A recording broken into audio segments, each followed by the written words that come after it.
जय भीम, नमो बुद्धा। आज के इस सुबह के सत्र में मैं आप सभी का स्वागत करता हूं और उम्मीद करता हूं कि आपका जो ध्यान का सराव अभी तक जो भी हमने किया है और आज करके हमें और आगे जाने के लिए हमें जो अ, ध्यान हमें मदद करने वाला है या हम मदद लेने वाले हैं, तो वो किस प्रकार से हम ध्यान को और गहराई में समझें या अभी तक हमने जो ध्यान किया है उसका हम अभी के ध्यान में कैसे इस्तेमाल करें, ताकि हम अपने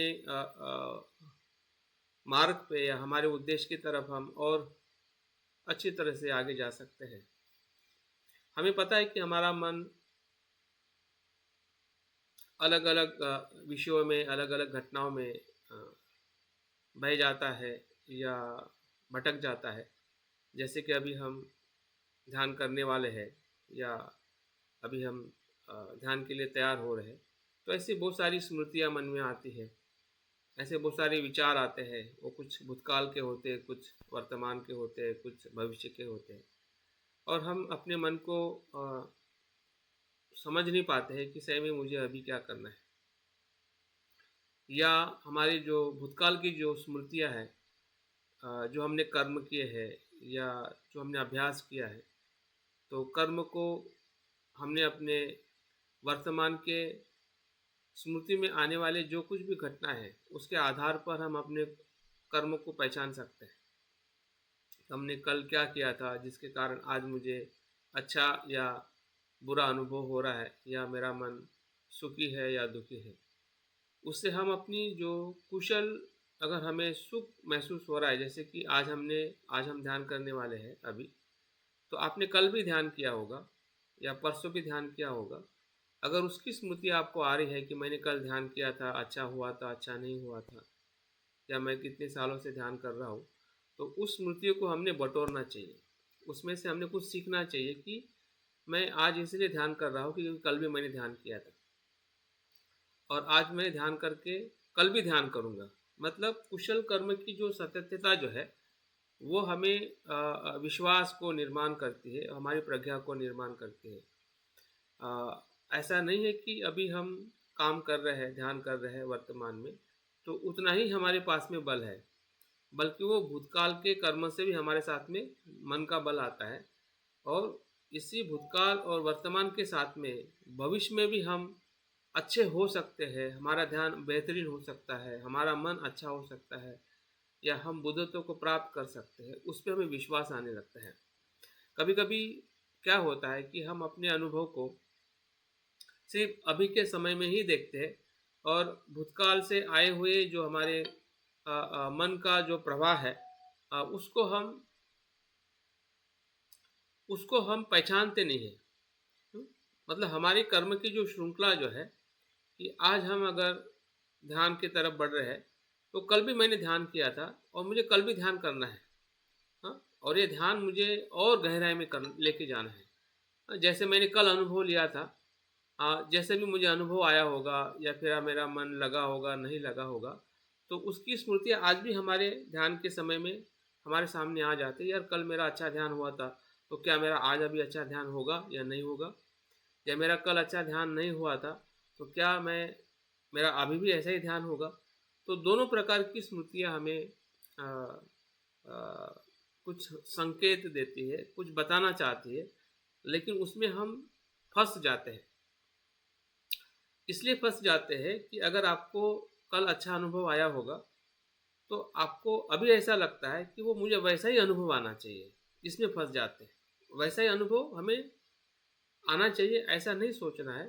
हाँ, बल्कि जो अनुभव उस समय आया था, वो उस समय के अनुभव के साथ वो चला गया है, लेकिन वो अनुभव मुझे आज के अनुभव में और बेहतरीन जाने के लिए मुझे मदद कर सकता है, या मैं उसकी मदद लूँगा। अगर आपने पहले से अगर अपेक्षा रख ली कि कल मेरा अच्छा ध्यान हुआ था, मेरा अच्छा अनुभव आया था, हाँ, तो मुझे आज भी ऐसा ही अनुभव आना चाहिए जो मुझे कल अनुभव आया था। तो इस सोच की प्रक्रिया में हम अपने पूर्व के अनुभव को वर्तमान में अ, उपयोग न करते हुए, वो हमें डिस्टर्बेंस बन जाता है, न्यूरॉन बन जाता है, या हमें ध्यान में कहीं न कहीं अवरोध हो जाता है, क्योंकि हमने अपेक्षा से उसको पकड़ लिया है। हमने उस पे अपेक्षा रखी कि ऐसा ही मुझे ध्यान अभी भी चाहिए, जबकि वो नहीं होगा, क्योंकि वो परिवर्तन है ना? बदलाव है। हाँ, हर समय हमारा अनुभव बदलते रहता है। हाँ, हमारा जीवन हर समय में बदल रहा है। कल भी हम थे, आज भी हम हैं, लेकिन हम वही नहीं हैं जो कल थे। हमारा मन वही नहीं है जो आज है। हाँ, दिखने में, कहने में हमें लगता है कि हम वही है कि जो कल थे। हाँ, कल भी हमने ध्यान किया था, अभी भी हम ध्यान कर रहे हैं, कल भी हम ध्यान करेंगे। तो जो हमारे पूर्वज के जो अनुभव जो है, स्पेशली जब हमारे अच्छे अनुभव की मैं बात कर रहा हूँ, अच्छे कर्म की बात कर रहा हूँ, फिर वो हमारा किसी भी प्रकार का कुशल कर्म रहा हो, हाँ, हमारा शील का रहा हो, ध्यान ध्यान दान करने का रहा हो, अभ्यास करने का रहा हो, किसी को मदद करने का रहा हो, या ध्यान करने का रहा हो, तो जितने भी हमारे कुशल पूर्वक के अनुभव है, वो हमें मदद कर सकते हैं अगर हम सही तरीके से समझे तो। नहीं तो वो पूर्वक के अनुभव हमारे लिए बहुत बड़ा अवरोध निर्माण कर सकते हैं। हाँ, क्योंकि हम पहले के अनुभव के साथ में क्या हो जाते हैं, अपेक्षा के साथ उसको देखते हैं, नित्य भाव से देखते हैं। हाँ, और उसी का ही हम गुणगान करते हैं कि वही वैसा ही होना चाहिए, वैसा क्यों नहीं हो रहा है। तो हमारा फिर इस अपेक्षा के कारण वर्तमान का ध्यान भी क्या हो जाता है, खराब हो जाता है। तो कहने का मतलब यह है कि हमारी जो चित्त की जो अवस्था है, वो हमारा कर्म का परिणाम है। हम्म? कर्म और चित्त और कर्म जो है, दोनों को हमें समझना है, और समझना ही ध्यान का उद्देश्य है। अगर हम जिस मार्ग पर चल रहे हैं और हमें यही समझ में नहीं आ रहा है कि वो मार्ग क्या है और कैसे चलना है, तो फिर तो वही हो गया ना कि कोई अंधा आगे जा रहा है और उसी को हम फॉलो कर रहे हैं। अंधे बन के, हमारी आंखें होके भी हम आंखें बंद करके चल रहे हैं। हाँ, बुद्ध ने हमें आंखें बंद करके चलना नहीं बताया है, आंखें खोल के चलना बताया है। हाँ, लेकिन हम ध्यान में आंखें बंद करते हैं, इसका मतलब यह है कि हम मन की आंखें खोलते हैं। जब हम ध्यान नहीं करते हैं तो हम आंखें खोल के चलते हैं, ताकि हम सही तरीके से आ, आ, चल सके। हाँ, लेकिन हम जब ध्यान करते हैं तो आंखें बंद करते हैं। तो आंखें बंद करते हैं मतलब हम मन की आंखों से, हाँ, या ध्यान की आंखों से, हाँ, या प्रज्ञा की आंखों से हम अपने जीवन को या हमारे मार्गों को हम देखना चाह रहे हैं। तो मन की आंखों से हम क्या देख रहे हैं, ध्यान की आंखों से हम क्या देख रहे हैं, जो इन खुली आंखों से दिखाई नहीं देता है। हाँ? अभी खुली आंखों से क्या आप आपके विचारों को, भावना को देख सकते हैं? क्या आप आपके मन के भीतर जो परेशानी है, जिसको हम भय कहते हैं, द्वेष कहते हैं, अज्ञान कहते हैं, क्या इन आप खुली आंखों से देख सकते हैं?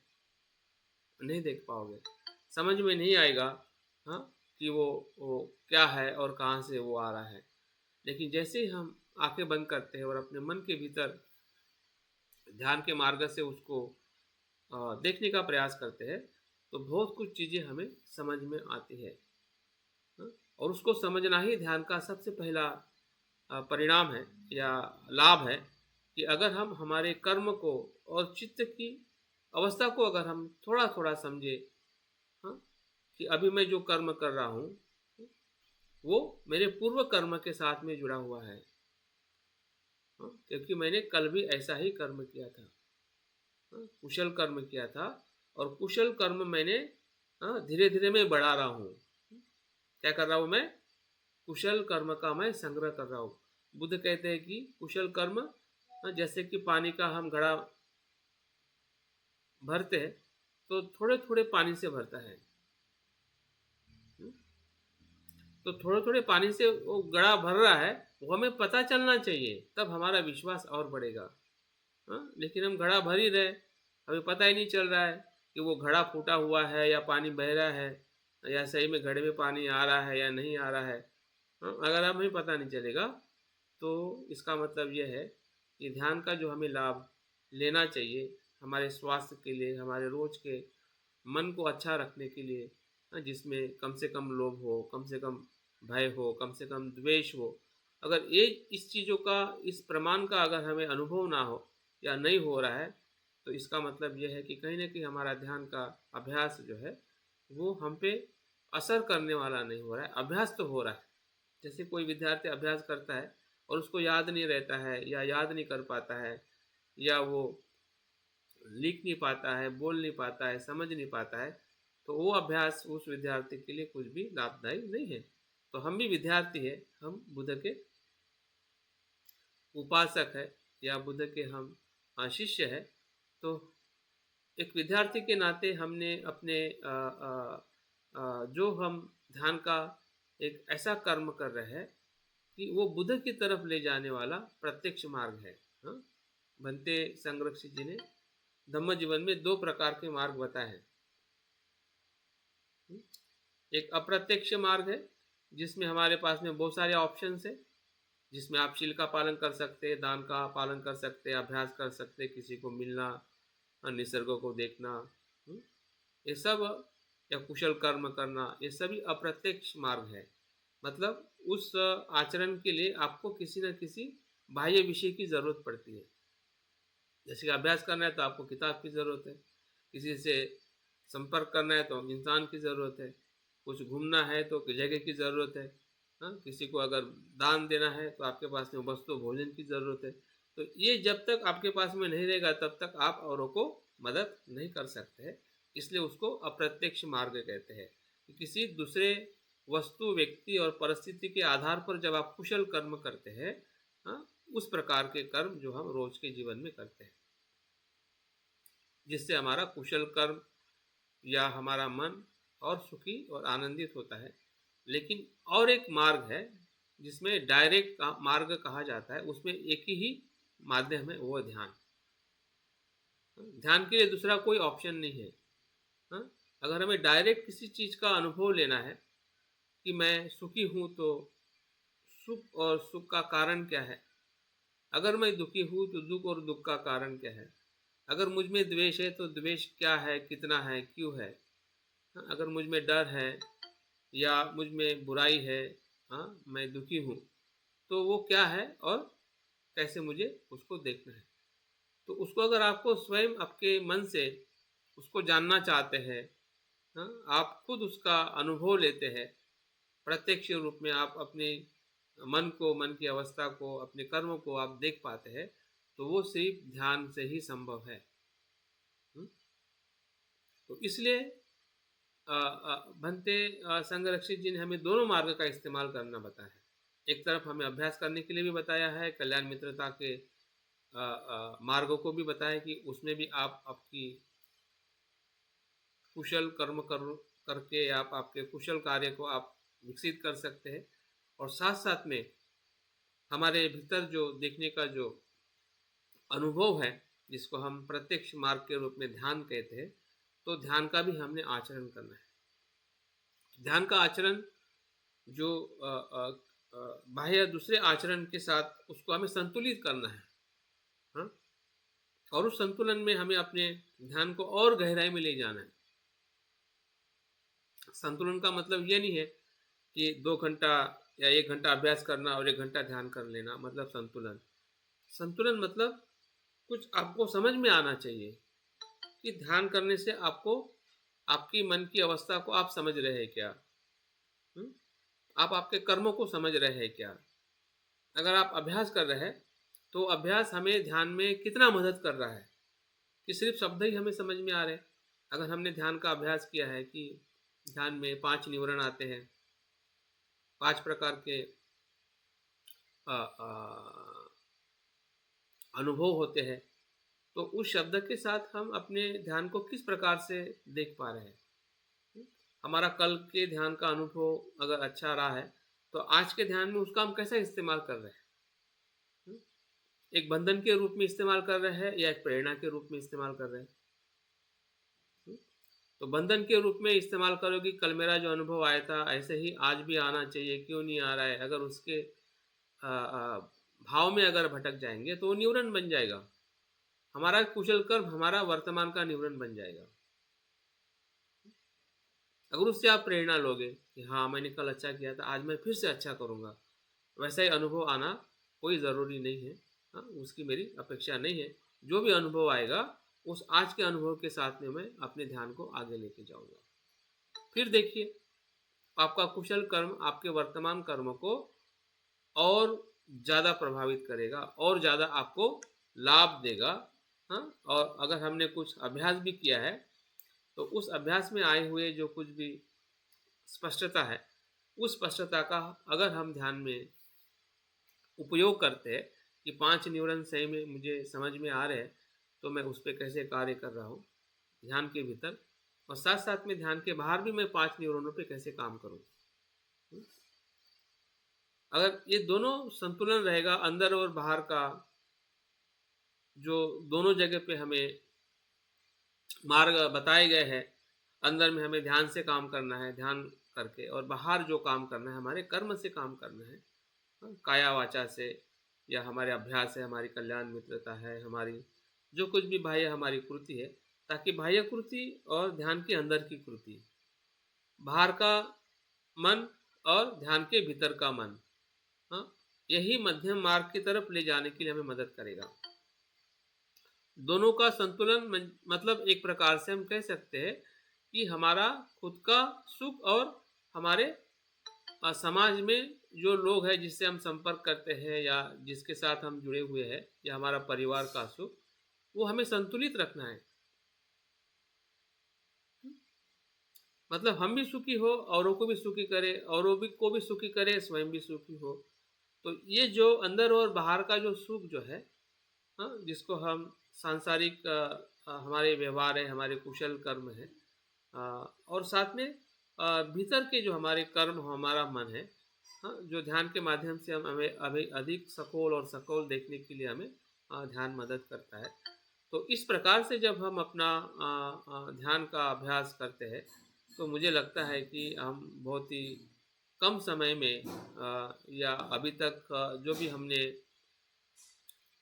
कठिन परिस्थिति में जो प्रयास किया है, हाँ, क्योंकि हम धम्म का आचरण करने में कोई हमारे लिए अनुकूल परिस्थिति नहीं रही है।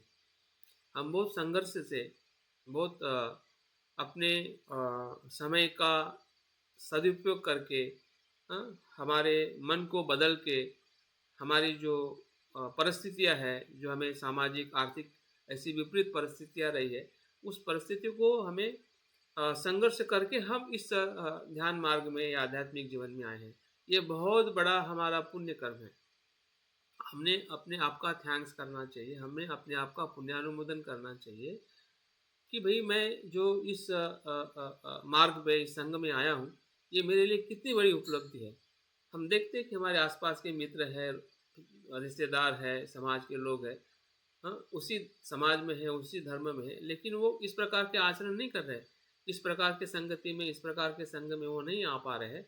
मैं आया हूँ, हाँ, और क्यों आया हूँ? इतनी विपरीत परिस्थिति में, क्योंकि मुझे समझ में आया है कि सही में दुःख को कैसे मुक्त किया जा सकता है। मेरे भीतर जो परेशानी है, या समाज में, मेरे परिवार में, मेरे लोगों में जो दुःख है, उसको मुझे कैसे दूर करना है, ये मुझे इस संघ के या इस ध्यान के माध्यम से मुझे समझ में आ रहा है। अगर हम नहीं आते तो शायद हम भी नहीं समझते, जो कि बाहर दूसरे लोगों को समझ में नहीं आ रहा है, या उनको उस प्रकार से संघ में वो संपर्क या संघ या ध्यान के संपर्क में नहीं आ पा रहे हैं। हैं? तो हमारे लिए कितनी बड़ी जिम्मेदारी है कि उन लोगों को हमें मदद करना है। लेकिन उन लोगों को कब मदद करेंगे? जब हमें अपने लिए जो हमने मदद किया हो, हमें समझ में आना चाहिए ना कि सही में मेरे साथ में मैं क्या कर रहा हूँ। हाँ? मेरे साथ में मैं कैसे अपने मन को देख रहा हूँ, और उस मन को देखने में मुझे किस प्रकार का लाभ हो रहा है। हाँ? मेरे कौन से कर्म मुझे मदद कर रहे हैं, मेरा कौन से प्रकार का चित्त जो है मुझे कल भी मदद कर रहा था, आज भी मदद कर रहा है। इसलिए तो बुद्ध कहते हैं ना धम्मपद में कि चित्त ही हमारा मित्र है, चित्त ही हमारा शत्रु है। हाँ? हमारा शत्रु और मित्र कौन है? हमारा कर्म, कुशल और अकुशल, कहाँ से होता है? हाँ? कैसे करते हम? किसकी प्रेरणा होती है? क्या कारण होता है? तो मन ही तो कारण होता है। हाँ? तो उस मन को या उस कर्म को जो अभी तक हमने किए हैं, असंख्य कर्म किए हैं, उसकी कुछ गिनती नहीं है। लेकिन गिनती हम कर सकते हैं कि वो कुशल है या अकुशल थे। दो भाषा में तो हम उसको देख ही सकते हैं ना। कि वो लोभ से थे, या अलोभ से थे, मैत्री से थे, या द्वेष से थे, हाँ? मेरा ध्यान कल का कैसा रहा था, उसकी स्मृति हमारे मन में आती है। हाँ? जैसे भी हम कोई भोजन करने के लिए बैठते हैं तो हमारी पहले के भोजन की स्मृति आती है कि कल मैंने जो खाया था क्या वैसे ही है, ऐसे ही होगा, वैसा ही मुझे चाहिए। अगर इस अपेक्षा से आप भोजन करोगे तो आपके सामने जो भोजन मिला हुआ है उसका आप आनंद नहीं ले पाओगे। तो आनंद नहीं मिलेगा तो आज नहीं मिलेगा तो कल भी नहीं मिलेगा, कल भी मन वैसे ही काम करेगा। मतलब भोजन लेते हुए भी अगर हम सुखी नहीं है तो ध्यान में भी ऐसा ही होता है कि ध्यान करते हुए भी हम सुखी नहीं हो सकते हैं। सिर्फ हमारी थोड़ी सी गलती है। हाँ? क्योंकि कर्म तो हम कर ही रहे हैं ना। जो ध्यान नहीं कर रहे उनके लिए तो सवाल ही नहीं है कि वो तो ध्यान के संपर्क में ही नहीं है, वो तो पूरी तरह से अजागरूक है। लेकिन हम जागरूक होके भी अगर हम थोड़ा और जागरूक नहीं होते हैं तो हमारा भी जीवन वैसा ही होगा कि जो ध्यान नहीं करता है। वो ध्यान नहीं कर रहा है इसलिए तो उसको तो पता ही नहीं, लेकिन हम ध्यान कर रहे हैं और हमें भी पता नहीं हो रहा है कि भाई अभी मैं जो कर रहा हूँ, हाँ, मेरी जो भूतकाल का किए हुए कर्म के साथ वर्तमान का कर्म कैसे जुड़ा हुआ है और मुझे उससे क्या सीखना है ताकि मेरा अभी का ध्यान बेहतरीन हो सके और भविष्य में मैं और गहरे अनुभव में जा सकूं। ये जो प्रेरणा जो है, श्रद्धा और प्रेरणा, हम्म, मतलब हमारी जो चित्त की और कर्म की जो अनुभूति जो है वो हमें वर्तमान के कर्म में हमेशा होती है। इसलिए तो बुद्ध यानी धम्मा में या बुद्ध और बाबा साहब यही कहते हैं कि आज जो कुछ भी हम हैं वर्तमान में, अगर आपका सुबह उठना हो, ध्यान करना हो, आपका ध्यान करने में आपकी रुचि रखना हो, वो अपने आप नहीं हो रहा है, अभी के कर्म से नहीं हो रहा है, वो पहले के कर्म का परिणाम है। हम वर्तमान में जो कर्म कर रहे हैं ना, अगर मुझे अभी ध्यान करने में रुचि है क्योंकि मैंने कल भी वो रुचि रखी थी, उसके पहले भी रखी थी, उसके पहले भी रखी थी, और उस रुचि के कारण ही आज मैं ध्यान कर रहा हूँ। तो मतलब मेरा कुशल कर्म जो है, जो अभी मैं कर रहा हूँ या आप कर रहे हैं, वो भूतकाल के कर्म का परिणाम है। अगर ये चीज़ हमें समझ में आए तो आज मैं जो कर्म कर रहा हूँ, जो भूतकाल में जो मुझे कर्म करने में जो दिक्कतें हुई थी उसको समझ के मुझे आज का कर्म करना है ताकि मेरा कर्म और बेहतरीन हो सके। हाँ, फिर वो हमारा अकुशल अनुभव हो सकता है कि हमारा ध्यान नहीं हुआ होगा, परेशान रहे होंगे, या कुशल अनुभव हो सकता है कि हमारा ध्यान अच्छा रहा होगा। दोनों पे विश्वास रखना है कि मैं अच्छा था तो अच्छा कर्म मैंने किया था और उसका परिणाम मुझे अभी भी मिल रहा है। हाँ, अगर मेरा बुरा कर्म था या फिर मेरा ध्यान सही नहीं रहा होगा या मेरे कर्म कल सही नहीं रहोगे तो आज मुझे अच्छे कर्म करना है। हाँ, विश्वास और प्रेरणा, अगर चित्त में ये बात अगर हमें समझ में आती है, इसी का विश्वास यही श्रद्धा है। श्रद्धा मतलब क्या? बुद्ध पे श्रद्धा मतलब क्या? बुद्ध पे श्रद्धा मतलब आप जो समझ रहे हैं जिसको बुद्धि कहते हैं उस पे विश्वास रखिए, जो आपको समझ में आ रहा है वही बुद्धं शरणं गच्छामि है। धम्मं शरणं गच्छामि मतलब जो आप मार्ग चल रहे हैं शील समाधि का, हाँ, उसमें अपने अनुभव के आधार पर उसको बदलाव करिए। कल जो था आज वैसा ही नहीं है, वैसा ही होगा, वैसा ही चाहिए, वैसा क्यों नहीं हो रहा है। हाँ, इस प्रकार की जो अगर हमारी मानसिकता है, अपेक्षा है, वो जैसे कि बच्चे को चॉकलेट कल दिया जाता है तो वो डिमांड करता है कि आज भी मुझे चॉकलेट मिले, उसके लिए वो रोता है, हाँ, मारपीट करता है। तो वो बच्चे का मन है, हमें बाल मन से बाहर आना है। हाँ? अगर हम बच्चे के मन से, जिसको बाल बुद्धि कहते हैं, तो बाल बुद्धि से अगर हम ध्यान को करेंगे या करते रहेंगे तो हम कभी भी मतलब वयस्क नहीं हो पाएंगे। क्योंकि इसी बाल बुद्धि को छोड़ना ही वयस्क होना। वयस्क होना मतलब क्या? समझदार होना मतलब क्या?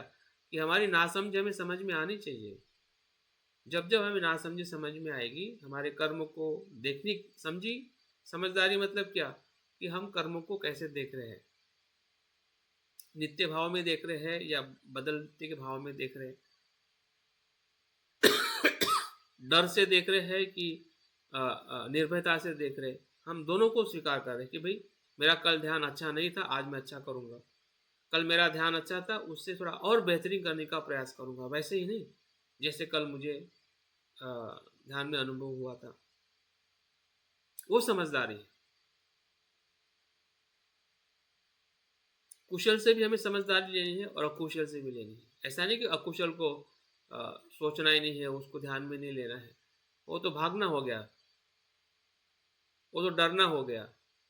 तो ध्यान कोई डरना और भागना नहीं सिखाता है, तो ध्यान नहीं है। हाँ? हमारी बुराई से ना हमें डरना है, भले हमारा कल का ध्यान बहुत बुरा रहा होगा या कल का दिन हमारा बहुत बुरा रहा होगा या कल हमने बिल्कुल ध्यान नहीं किया होगा या हमारे कर्म भी वाणी से मन से खराब रहे होंगे, लेकिन आज हमें वो अकुशल कर्म भी प्रेरणा दे रहे हैं कि मुझे उससे बाहर आना है, उस पर विश्वास रखिए। कल मैंने कितना भी बुरा किया होगा, बुरा सोचा होगा, बुरा मुझसे हुआ होगा, ध्यान नहीं लगा होगा, ये सब अकुशल कर्म है, अकुशल चित्त का अनुभव जो अभी अभी हमें हो रहा है या होता ही है, तभी तो हमारा ध्यान भीतर नहीं जाता है ना। ये ध्यान के भीतर हम नहीं जा पाते हैं क्योंकि हम हमारे कर्म को और हमारे चित्त के परिणाम को हम समझना नहीं चाहते हैं। हमें लगता है कि ध्यान ही हमें आगे लेके जाएगा, लेकिन ध्यान का मतलब ही क्या है? ये समझना ही ध्यान है। और कौन हमें आगे लेके जाएगा? हमारा अनुभव ही हमें आगे लेके जाएगा, वही ध्यान है। क्योंकि ध्यान मतलब चित्त पे चित्त का रूपांतरण ही तो ध्यान है, कर्मों का बदला भी तो ध्यान है, गहराई में जाना ही तो ध्यान है। गहराई में तब जाएंगे कि पहला कुछ छूटेगा, तो पहला छोड़ने के लिए हम तैयार नहीं है क्योंकि हमें समझ में नहीं आ रहा है। हम पहले को पकड़े हुए हैं, अच्छे को भी पकड़े हुए हैं और बुरे को भी पकड़े हुए हैं, उस दोनों की अपेक्षा ही है, समझदारी नहीं है। तो अपेक्षा मत रखिए, समझदारी के साथ में देखिए कल मैं कितना भी अच्छा था बुरा था, उसका परिणाम मुझे भले आज अनुभव हो रहा है, लेकिन इस परिणाम से मुझे प्रेरणा लेनी है, उस पर विश्वास रखना है कि मैं सही में बुरा किया था, मेरा ध्यान बुरा हुआ था और अच्छा हुआ था वो क्योंकि मैंने उस पर ध्यान पे इस प्रकार से अच्छा तो करने का प्रयास किया था। आज मैं फिर से और अच्छा करना है ताकि मेरा कल ध्यान और इससे भी बेहतरीन हो, मेरे कर्म बेहतरीन हो, मेरा मन बेहतरीन हो। बेहतरीन का मतलब कुशल, अति कुशल, अति शुद्ध। हाँ, जितना शुद्ध जितना कुशल हमारा चित्त और हमारा कर्म होगा, उतना ही ध्यान हमारे जीवन में परिणाम लेके जाएगा, जिसको परिणाम कारक ध्यान कहते हैं। ध्यान करना और परिणाम कारक ध्यान करना, ध्यान को बिन मतलब नहीं समझ के करना और ध्यान को समझ के करना, हमारे मन की अवस्था, हमारे मन के कुशल और अकुशल जो हमारे अनुभव है, हमारे कर्म के परिणाम के साथ अगर हम ध्यान को देखते हैं तो ध्यान में आने वाले जो दो प्रकार के जो अनुभव है, जो अक्सर जैसे ही हम आंखें बंद करते हैं वही से शुरू हो जाते हैं। शुरुआतें ही हमारी मन की अवस्था से होती है और उस मन की अवस्था को ही अगर हम अपने पूर्व के अनुभव के साथ उसको नहीं देखेंगे तो हमारा आधार क्या रहेगा? वर्तमान आधार नहीं है, पूरा जीवन हमारे मन का आधार है, जिसमें भूतकाल भी है, भविष्य भी है, वर्तमान भी है। लेकिन वर्तमान में हमें प्रयास करना है क्योंकि भूतकाल में तो हमने कर लिया, अभी तो भूतकाल में वापस नहीं जा सकते। अच्छा भी हुआ होगा या बुरा भी हुआ होगा, लेकिन वो हमारी क्या है? पूंजी है, हमारा एक अनुभव है जो वर्तमान में हमें एक तो रोक सकता है या आगे लेके जा सकता है, एक तो डरा सकता है या डर से बाहर ला सकता है, या एक तो हमें और दुखी कर सकता है या दुख से बाहर आने के लिए हमें प्रेरित कर सकता है। वही श्रद्धा है। इस प्रकार से श्रद्धा को हमें समझना है, जो हमें शब्दों में समझाई जाती है और हम डायरेक्ट बुद्ध को नमन करते हैं, फूल देते हैं, बुद्धं शरणं गच्छामि कहते हैं, हाँ, तो ये श्रद्धा सिर्फ सांस्कृतिक बाहर की श्रद्धा है, भीतर से कुछ समझ में आना चाहिए। किसी भी श्रद्धा को मैं कैसे देख रहा हूँ, मेरा अनुभव के तौर पे या मेरे कर्म और मेरे विचार और चित्त की अवस्था में मैं श्रद्धा को कैसे महसूस कर रहा हूँ, कहाँ है श्रद्धा?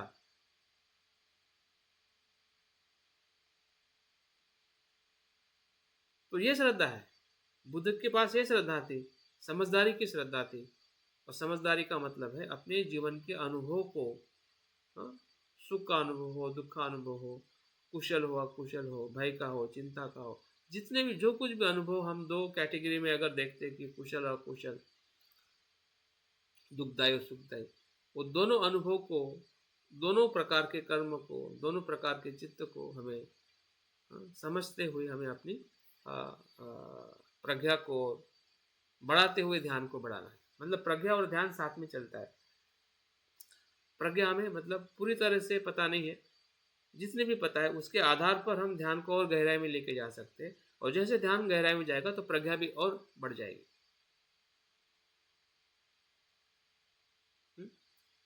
प्रज्ञा और बढ़ेगी और धीरे धीरे इतनी बढ़ेगी कि ध्यान और प्रज्ञा एक हो जाएगी।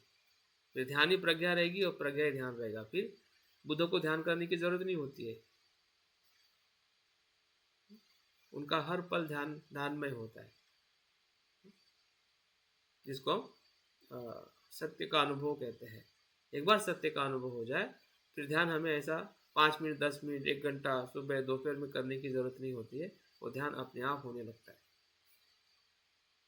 सत्य में रहना है मतलब ध्यान में रहना है। तो ये जो अनुभव जो है हमारे पूरे संपूर्ण चेतना संपूर्ण मन को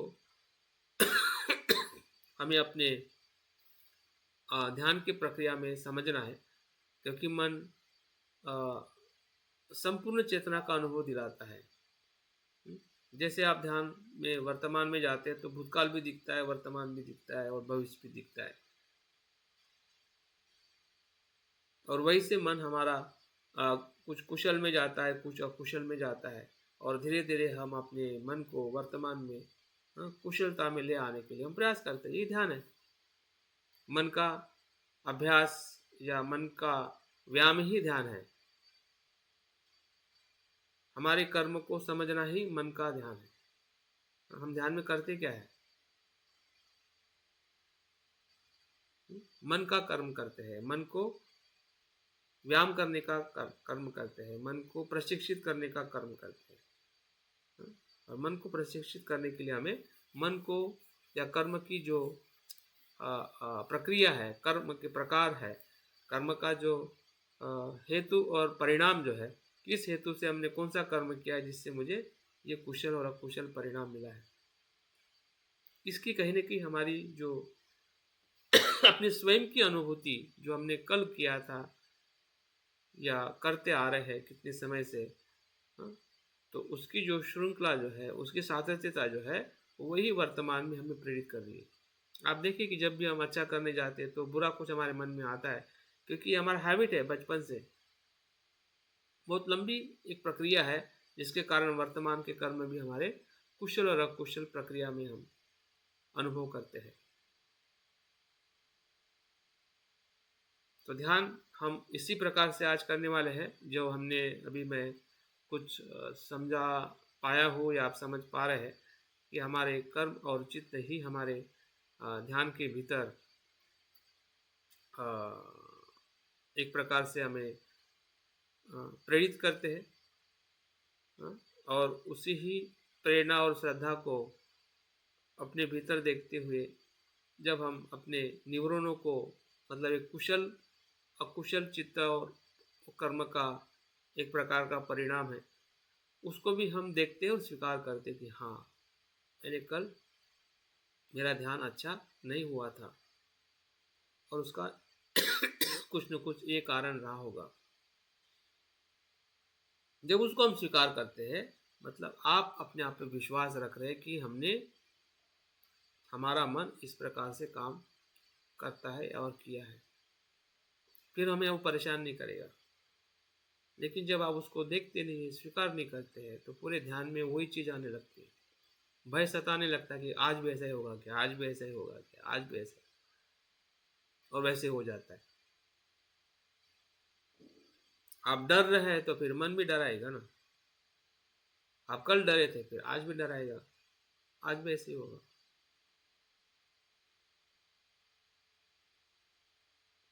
और नहीं हो सकता अगर उसको आपने अच्छी तरह से देख के उसको छोड़ दिया।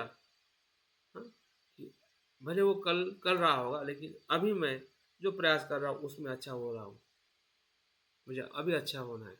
तो जैसे जैसे आप अभी अच्छा होना चाहते हैं, वैसे वैसे मन अभी अच्छा होने के लिए लग जाएगा, और अभी का अनुभव आपको आने वाले समय में, हर क्षण में, पूरे दिन में या अगले दिन में आपको और ज़्यादा अच्छा होने के लिए मदद करेगा।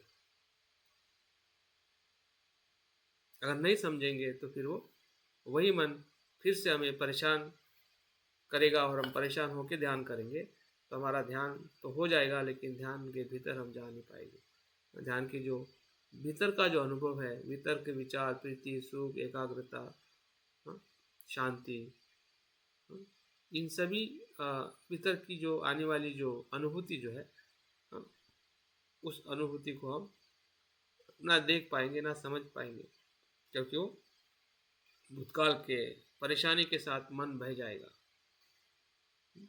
तो यही है कि हमें उस आने वाली जो कुछ भी परिणाम है, कर्म का परिणाम जो है, और कर्म है, ये कर्म है जो हम अभी हम ध्यान करने वाले हैं। मन में जो आने वाला है या आता है, जिसको हम न्यूरन कहते हैं, वो कर्म नहीं है, वो कर्म का परिणाम है। ये हमें समझ में आना चाहिए। अभी का वो कर्म नहीं है, वो कल का कर्म है जो हमने किया था, उसका परिणाम अभी हमारे चित्त में संस्कारों के रूप में, उस घटना जो हुई घटना के रूप में, वो हमारे चित्त में आता है। अगर ये समझ में आए कर्म क्या है, परिणाम क्या है, कर्म क्या है, परिणाम क्या है, तो हमें कर्म के साथ जाना है, परिणाम के साथ नहीं। परिणाम से हमें प्रेरणा लेनी है कि हाँ, अच्छा नहीं था, अभी मैं अच्छा बन रहा हूँ। कुछ अच्छा था, जो अच्छा अनुभव हमारा आया होगा, तो मुझे और बेहतरीन अनुभव लेना है। वही अनुभव मुझे नहीं चाहिए, ना आएगा। लेकिन आप जागरूक नहीं है तो आप अपेक्षा रखोगे कल का जैसा मेरा अभी का ध्यान होना चाहिए, तो वो फिर न्यूरन बन जाएगा। न्यूरन इसलिए नहीं बनता है कि वो न्यूरन होता है, न्यूरन इसलिए बनता है क्योंकि आप उसको समझ नहीं रहे, इसलिए न्यूरन बन जाता है। वो तो अपने कर्म के परिणाम से तो आएगा, अच्छा भी आएगा, बुरा भी आएगा। लेकिन आपको वर्तमान के कर्म के साथ आगे जाना है, भूतकाल के कर्म के परिणाम के साथ आगे नहीं जाना है। उससे प्रेरणा लेनी है, उससे आत्मविश्वास विश्वास रखना है कि हाँ, आज मुझे बेहतरीन करना है कल से। उसको छोड़ना भी नहीं है, उससे कटना नहीं है, उससे टूटना नहीं है, वो कंटिन्यूशन में है। हमारा चित्त जो है ना टूटता है ना रुकता है। इसका मतलब ये नहीं है कि वो नित्य रहता है, वो कंटिन्यू में है। हाँ? कुशलता से कुशलता में, कुशलता से अकुशलता में, अकुशलता से कुशलता में, हमेशा बदलते रहता है। हाँ? इसलिए अभी हमें संधि है कि भले वो उस समय कितना भी अकुशल रहा होगा, लेकिन अभी कुशल हो सकता है।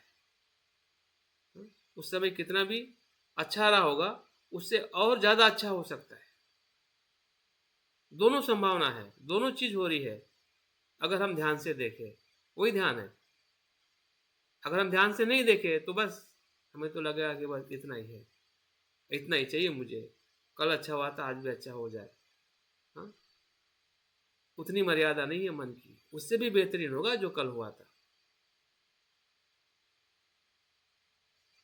तो ये जो एक ध्यान के भीतर हम कुछ अपने रोज के ध्यान में या हमें जो भी कर्म करते हैं, इसमें हमें अपने अभ्यास में जो कुछ भी हमने सीखा है, शील, समाधि, प्रज्ञा, या अभी तक हमने जो कुछ भी अभ्यास किया है या समझदारी हमें हुई है, उस समझदारी पे हमें सवाल पूछना चाहिए कि क्या मुझे ये समझ में आ रहा है क्या? मुझे बहुत कुछ समझ में आ रहा है, लेकिन ये समझ में आ रहा है क्या? या वो समझदारी मैं ये समझने के लिए कैसे इस्तेमाल करूँ? जो भी आपकी बुद्धि है, जो भी आपकी अभ्यास है, अंडरस्टैंडिंग है, तो क्या मुझे मेरे कर्म, परिणाम और मेरी चित्त की अवस्था को थोड़ा मैं गहराई से देख पा रहा हूँ? अगर देख रहे हैं तो निश्चित ही हमारा आज का ध्यान और आने वाले जितने भी हमारे कर्म जो है और बेहतरीन और सकारात्मकता से हम आगे बढ़ सकते हैं। हाँ, अगर नहीं हो रहा है तो इसका मतलब ये है कि अभी भी हम कुछ न कुछ हमारी जो समझदारी है, हाँ, उस पे हमें और समझदार होने की ज़रूरत है। हाँ, उसके लिए आप अपने मित्र से चर्चा कर सकते हैं या आप मुझे फ़ोन करके भी पूछ सकते हैं, या आप थोड़ा और गहरा अभ्यास स्वयं का चिंतन कर सकते हैं कि लिख सकते हैं कि क्या हो रहा है मेरे जीवन में, मैं कैसे देख रहा हूँ मेरे कर्मों को, मेरे चित्त को, मेरे परिणामों को, ताकि आप अपना खुद एनालिसिस कर सके, अपने आप को पहचान सके, ताकि हम उस अज्ञान से बाहर आ सके। अज्ञान से बाहर आने के लिए कोई आपको मदद कर सकता है, लेकिन मदद करने के साथ आपको खुद ही मदद करनी है, आपको समझना है। कोई आपको मदद करेगा तो ही आपको समझ में आएगा। ऐसा हमेशा और हर जगह पे संभव नहीं है, लेकिन आप आपकी मदद कर सकते हैं, ये हर जगह पे संभव है। और वही सीखना है, वही वही उद्देश्य भी है। अगर बुद्ध भी हमें कोई बताते हैं तो बुद्ध पे हमें डिपेंड नहीं रहना है, हमें अपने बुद्धि पे डिपेंड होना है, वही बुद्धं शरणं गच्छामि है। इस बात पे हमें हमेशा वापस आना है कि अभी भी समझ में नहीं आ रहा, फिर भी तो मुझे कल भी तो मुझे खुद ही समझना पड़ेगा, क्यों ना मैं अभी से थोड़ा अपने आप को समझाऊँ, या समझदारी से मैं देखूँ, समझूँ, चिंतन करूँ, लिखूँ अपने लिए, अपने बारे में। हाँ? मेरे जीवन को मैं कैसे अभी तक देखा हो, कहाँ पे गलती हो रही है। तो इस प्रकार से अगर हम चिंतन करते हैं तो निश्चित ही हमारा जो अनुभव जो है वो एक ध्यान के गहराई में ले जाने के लिए हमें मदद करेगा। तो चलिए अभी हम ध्यान की तरफ आगे बढ़ते हैं। जो बातें मैंने बताई है, अपने मन को देखना ही ध्यान है, अपने मन को समझना ही ध्यान है। तो हमारे जो पांचों न्यूरन है, उसको समझते हुए हम अपने 5 ध्यान के जो आंतरिक जो अनुभव है, जिसको बोधांग ध्यानांग कहते हैं, जिससे हमारा चित्त जो है ध्यान के अ, कुशल चित्त के अनुभव में प्रवेश करता है, जो हमें ध्यान में भी सुख देता है, और ध्यान के बाहर भी जब हम अपने कर्म करते हैं, उसमें भी वो हमें कुशल कर्म करने की प्रेरणा देता है। तो चलिए अभी हम अपनी शरीर को स्थिर करते हुए ध्यान का अभ्यास करने वाले हैं। हम आनापानसति के या जागृति के ध्यान को अभ्यास करेंगे, जिसमें हम पांचों न्यूरोनों को देखते हुए हमारे अकुशल कर्म, चित्त और परिणाम को देखते हुए कुशल जो ध्यान में उत्पन्न होता है या होगा, उन दोनों को भी हम संतुलित या दोनों पक्ष या दोनों अवस्था को जानते हुए हम ध्यान का अभ्यास करने वाले हैं। तो धीरे धीरे अपनी आँखों को बंद करते हुए शरीर को शांत और स्थिर और तनाव मुक्त देखते हुए हमें ध्यान के प्रक्रिया में प्रवेश करना है।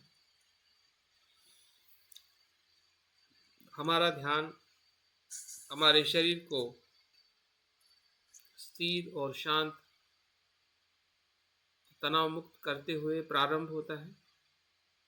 शरीर की जागृति ही हमारे ध्यान के भीतर ले जाने के लिए हमें मदद करती है। इसलिए शरीर का शांत और स्थिर होना अत्यंत आवश्यक है। कहीं अगर तनाव है तो उस तनाव को आप मुक्त कर लीजिए। गहरी सांस लीजिए और छोड़िए ताकि आपके शरीर और मन का तनाव मुक्त हो जाए।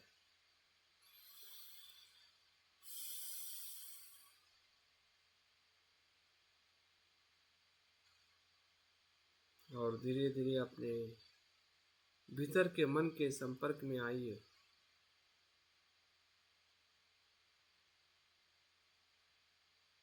जैसे ही हम मन को देखते हैं,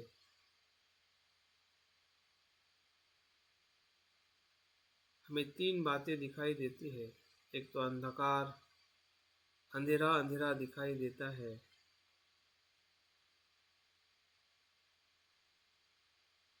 या अंधेरा धीरे धीरे दूर होते हुए कुछ विचारों को आते जाते देख पा रहे हैं। जिस विचारों में कुछ सुख के विचार है या कुछ दुख के विचार है, जैसे भी है वो विचार आ रहे हैं और चले जा रहे हैं। हमारी स्मृति धीरे धीरे शरीर की तरफ से मन की तरफ बढ़ते जा रही है।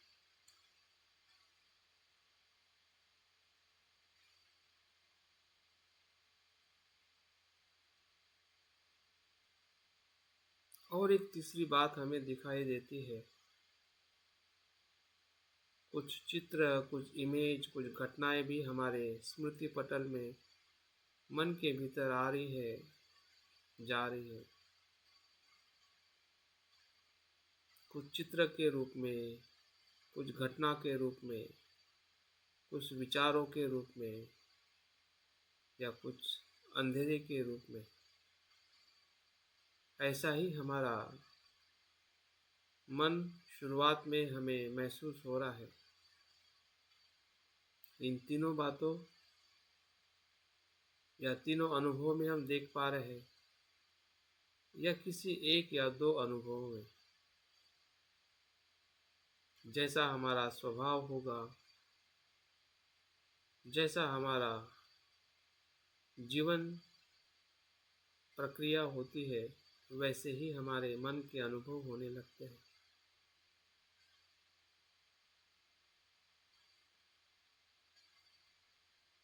यही हमारे मन का, जो अभी तक हमने कर्म किए हैं, उसी का ही एक परिणाम है। जो अंधेरे के रूप में या कुछ कुशल और अकुशल विचारों के रूप में या कोई चित्र, घटना, कल्पना के रूप में हर क्षण में मन में आ रहा है और जा रहा है।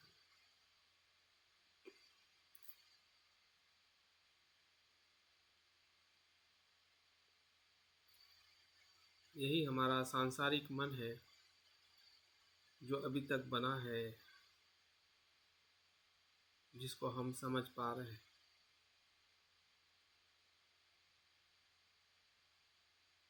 इसी मन को हम प्रतिक्रिया देते हैं और फिर से हम उसी अंधेरे में, उसी सुख दुख के चक्र में या उसी कल्पनाओं में हम फिर से बहते जाते हैं।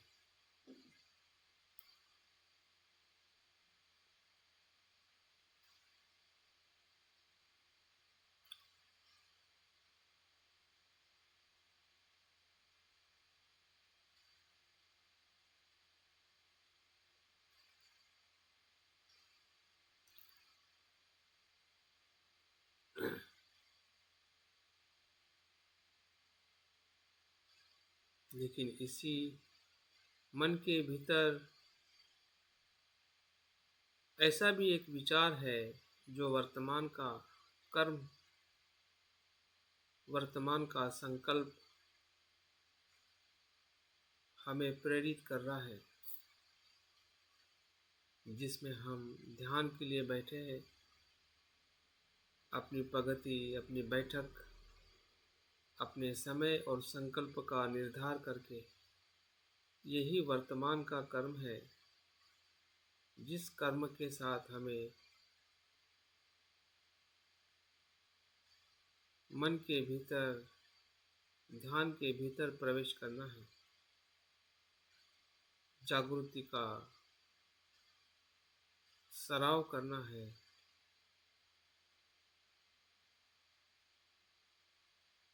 स्मृति का विकास करना है।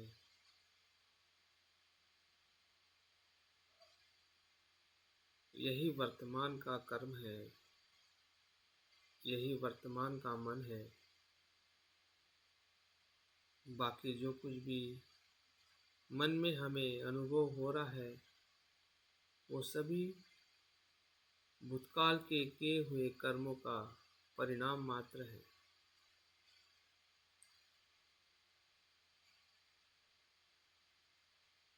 इसलिए उसे कर्म ना समझिए, क्योंकि उसको कर्म समझ के हम उसी को प्रतिक्रिया देके फिर से हमारे अकुशल कर्म होते हैं।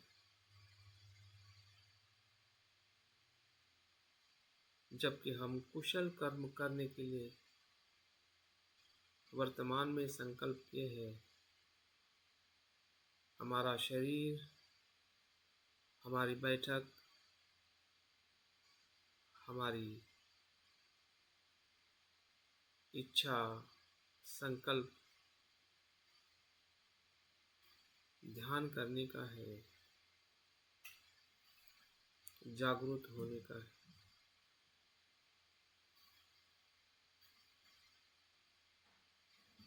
जो मन में आ रहा है उसी भी आप समझिए, उसका आना स्वाभाविक है।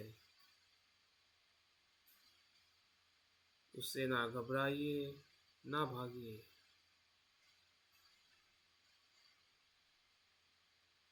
वो तो बादल की तरह आते हैं और चले जाते हैं।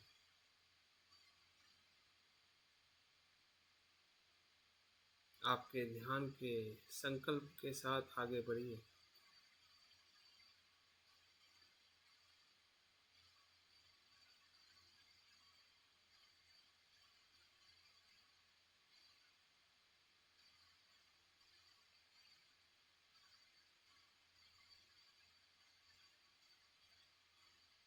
स्मृति के सराव के लिए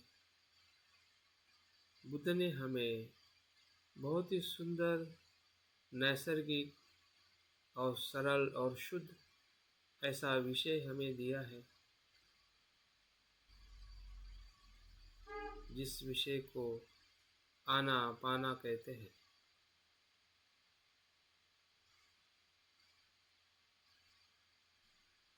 इसी आना पाना सजगता के ध्यान से सिद्धार्थ बुद्ध हुए हैं।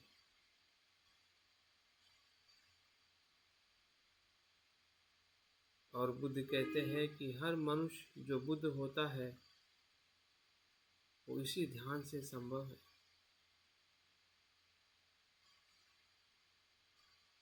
और मैं भी वही ध्यान करने जा रहा हूँ। उस पे विश्वास रखें कि मेरे लिए भी यही ध्यान से बुद्ध होना संभव है।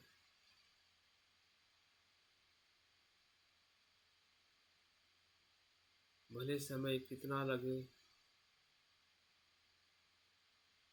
लेकिन मैं निरंतर प्रयास करता रहूँ।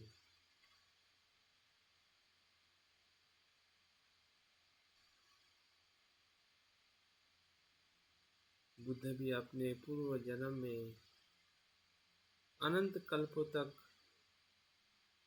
बोधिसत्व के रूप में जन्म लेके उन्होंने 10 पारमिताओं को पूर्ण किया है। मैं भी इस ध्यान पारमिता को पूर्ण करूं।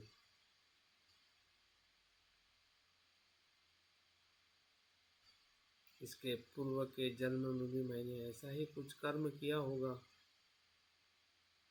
या इस जन्म में भी जब से मैं ध्यान की पारमिता का आचरण कर रहा हूँ।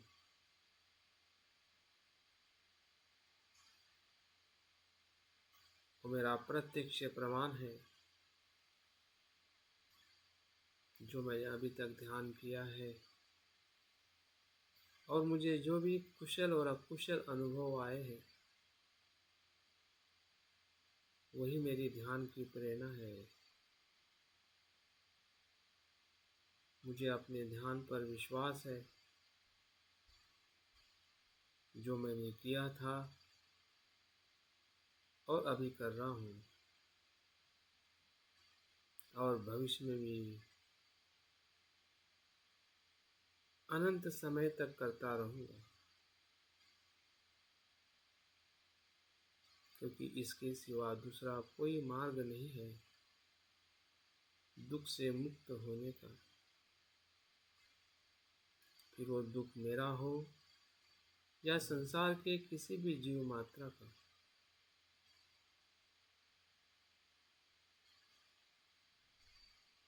और ध्यान से ही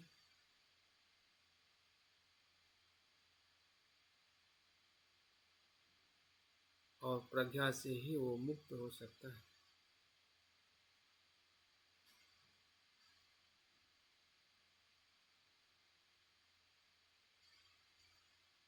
देखिए, हमारे साथ हमारे माता पिता और संसार के सभी स्त्री पुरुष ध्यान के लिए बैठे हैं, क्योंकि हर मनुष्य आनापाना सांस की प्रक्रिया के साथ जुड़ा हुआ है। भले वो बैठा हो या सोया हो या चल रहा हो, या वो बोध हो या अबोध हो, सभी मनुष्य प्राणी सांस ले रहे हैं और छोड़ रहे हैं। और कुछ मात्रा में जरूर जागृति का अनुभव करते हैं।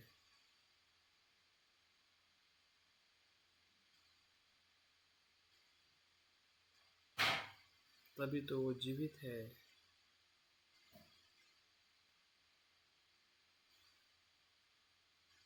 इसलिए विश्वास रखें, मैं अकेला ही इस ध्यान को कर रहा हूँ।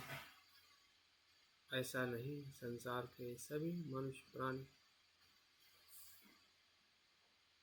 जो यहाँ पे हम अलग अलग जगह से अपने घर से ध्यान कर रहे हैं, हम सभी लोग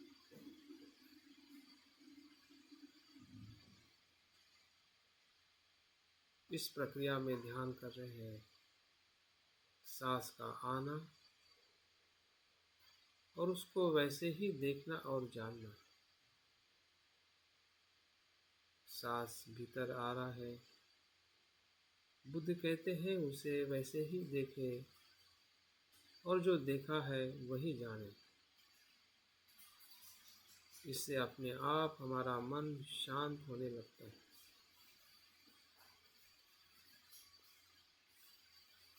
क्योंकि वर्तमान का मन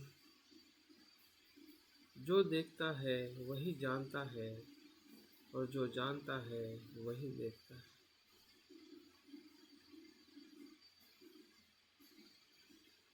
ये वर्तमान की चित्त की अनुभूति है, कार्य है।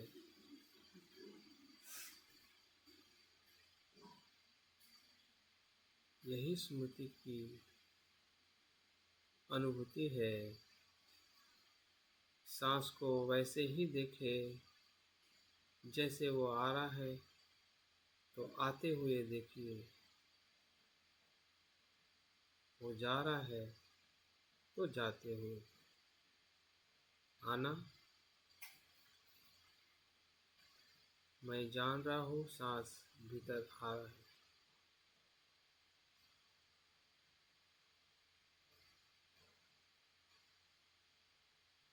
वैसे ही मुझे देख रहा हूँ।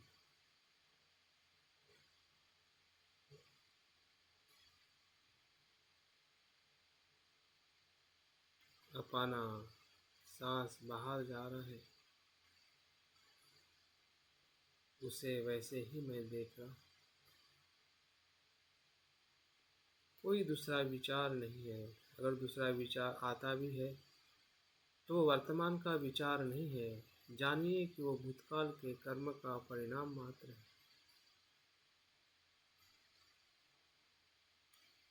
उसको आने दीजिए, क्योंकि वो आ ही रहा है जाने के लिए।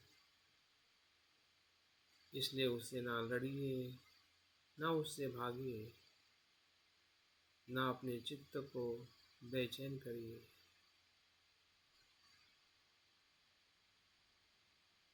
अगर कुछ समय के लिए हमारा मन भटक भी जाता है तो फिर से वापस आ जाइए।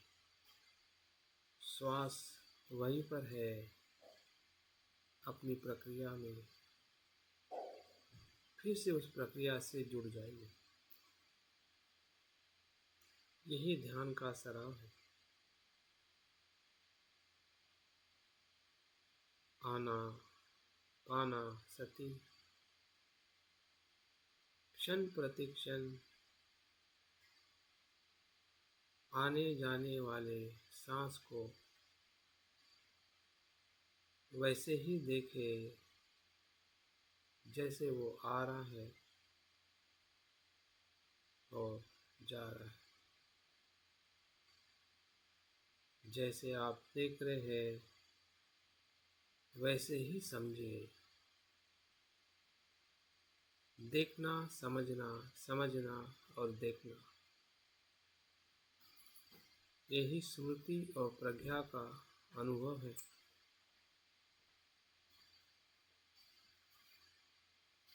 स्मृति से देखें और जो देखा है वही स्वीकार करें।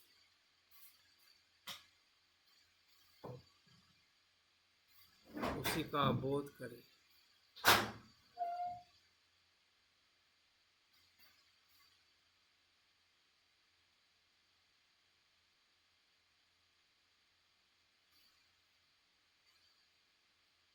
कुछ समय के लिए इसी का ही बार बार सराव करें।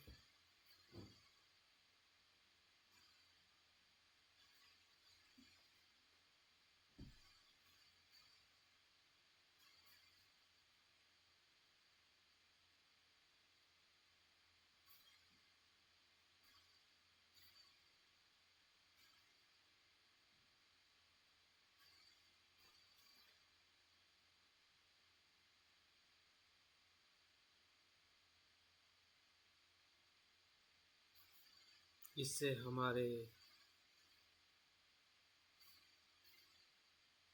ध्यान का अंग प्रबल होने लगता है। वितर्क और विचार इसी में उत्पन्न होता है। जैसे ही हम सांस को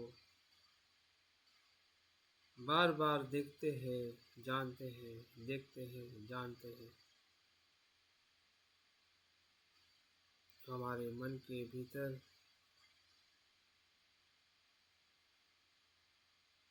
वितर्क और विचार के साथ अन्य ध्यान के अंग उत्पन्न होने लगते हैं, जिसमें कुछ समय के लिए हमें प्रीति, सुख और एकाग्रता का भी अनुभव होता है।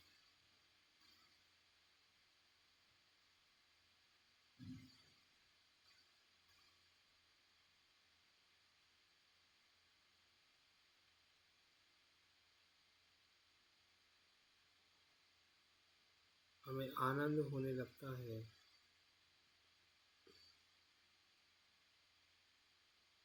सांस को देखने का आनंद, सांस को देखने का सुख और सुख से मन की एकाग्रता, एक रूपता का अनुभव होना ही ध्यान की प्रथम अवस्था का अनुभव है।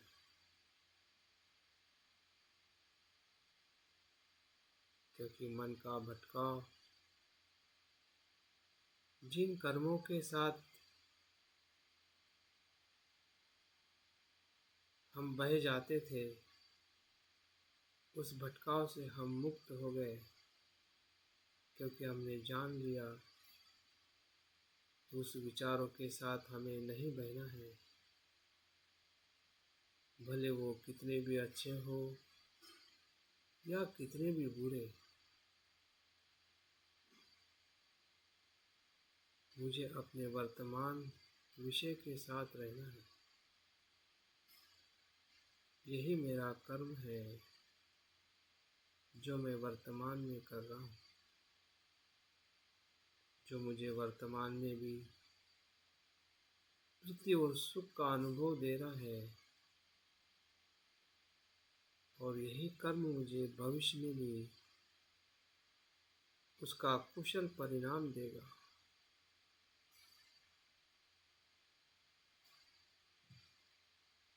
जितना वर्तमान में इसका हमें लाभ मिल रहा है, उससे कहीं गुना भविष्य में भी हमें लाभ मिलेगा।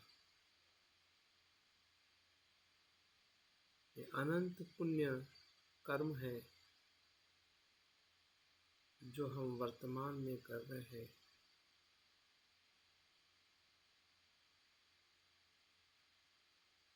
मन के शुद्ध चित्त का अनुभव, जिस चित्त में कुशल ही कुशल है, वितर्क भी कुशल है, विचार भी कुशल है, प्रीति सुख और एकाग्रता भी कुशल है, क्योंकि श्वास भी कुशल है। इस श्वास के विषय में ना द्वेष है ना लोभ, ये शुद्ध रूप में विकार से मुक्त ऐसा विषय है। जैसा हम भोजन लेते हैं वैसा ही हमारा शरीर बनता है। तो श्वास की जागृति ये विकार रहित भोजन है, क्योंकि सांस को जब हम जागृति से देखते हैं तो यही श्वास हमारे चित्त का भोजन हो जाता है, मन के चित्त की अवस्था को निर्माण करता है। जैसे कि भोजन बाहर सब्जी रोटी और वस्तुओं में होता है, लेकिन भीतर जाने के बाद वो रक्त में, पेशियों में, मसल्स में और अनंत ऊर्जा में परिवर्तित होता है। वैसे ही हमारा श्वास जब हम स्मृति से देखते हैं तो ये श्वास हमारे चित्त में कुशल धारा उत्पन्न करता है। यही स्मृति का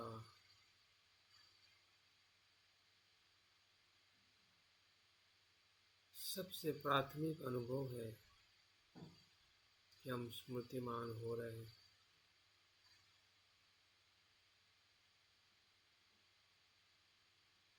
वितर्क भी है, विचार भी है,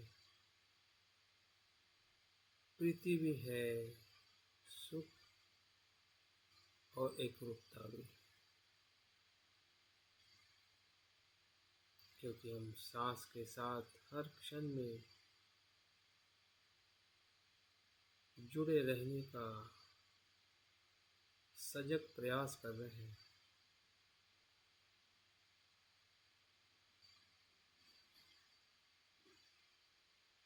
कुछ पल के लिए अगर भटक भी जाते हैं तो फिर से वापस आ जाते हैं।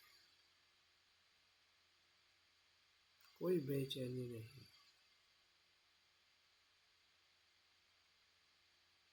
कोई चिंता नहीं।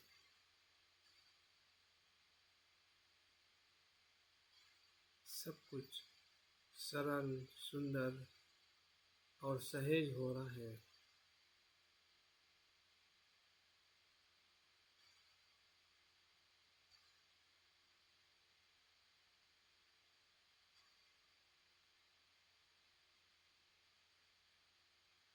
कितना अद्भुत है हमारा चित्त,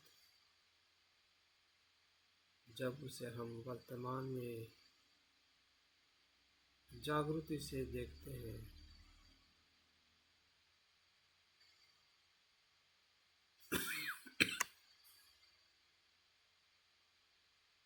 देखिए ध्यान के दूसरे चरण में और गहराई में हम प्रवेश करने वाले हैं, क्योंकि सांस देखने की जो प्रक्रिया है वो हम बदलने वाले हैं, उसके और गहरे संपर्क में आने वाले। जैसी प्रक्रिया बदलेगी वैसे ही हमारी चित्त की अवस्था भी बदलेगी। जैसे जैसे भोजन अलग अलग अवस्था से पसार होता है, वैसे वैसे शरीर में उसका लाभ होता है। उसी प्रकार से हमारे चित्त में भी सांस को देखने की प्रक्रिया को जैसे जैसे बदलते रहते हैं, वैसे वैसे चित्त में भी बदलाव होने लगता है।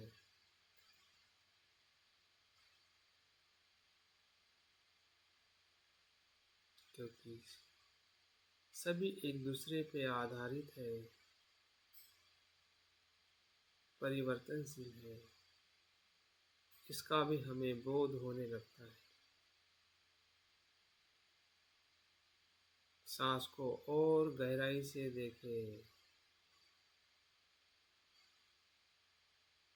अभी हमने सिर्फ सांस को आते जाते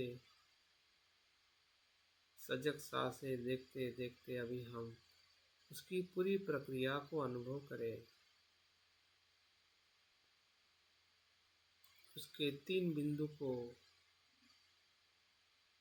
सजगता से देखें।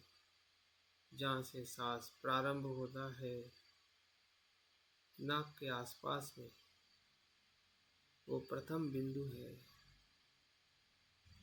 गले के आसपास वो स्पर्श करता है, वो मध्य बिंदु है। और नाभि तक जाके वो पूर्ण होता है, वो अंतिम बिंदु है। तीनों बिंदु की सांस की पूरी प्रक्रिया पूर्ण होती है। वैसे ही बाहर आने वाला सांस पहले बिंदु से नाभि के आसपास से बाहर आता है, गले को स्पर्श करके नाक के द्वार से बाहर आता है। जो आप सुन रहे हैं और समझ रहे हैं, उसका स्वयं अनुभव करें।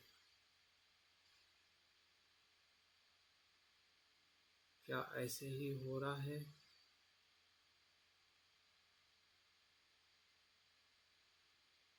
और उसको वैसे ही देखें।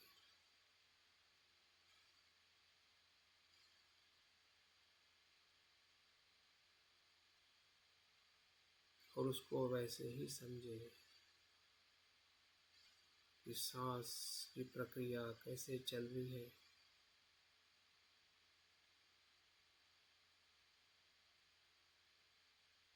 भीतर जाने वाला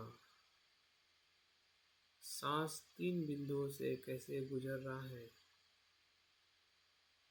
और बाहर आने वाला श्वास।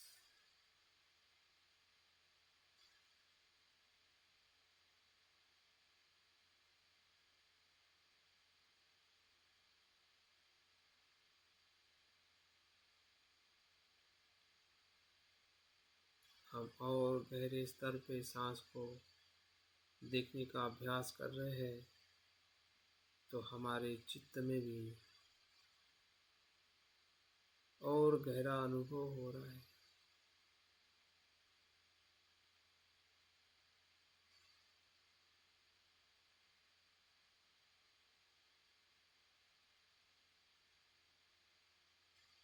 अभी वितर्क और विचार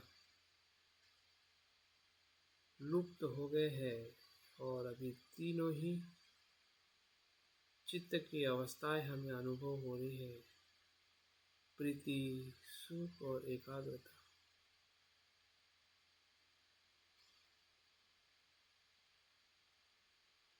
अभी सांस का विचार करने की हमें ज़रूरत नहीं है, उसमें हम पारंगत हो गए हैं, इसलिए उसका अभ्यास छूट गया है।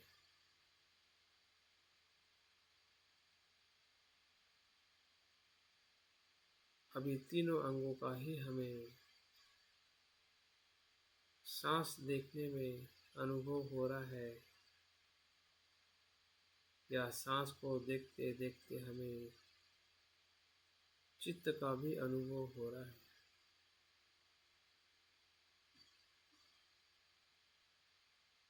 जैसे जैसे हम तीनों बिंदु को देख रहे हैं और जान रहे हैं, उसका आनंद, उसी में होने वाला मन का सुख,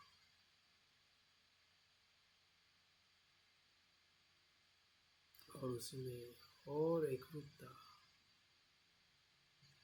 ये एकरूपता, एकाग्रता पहले ध्यान से इसमें और गहरी है और सूक्ष्म है।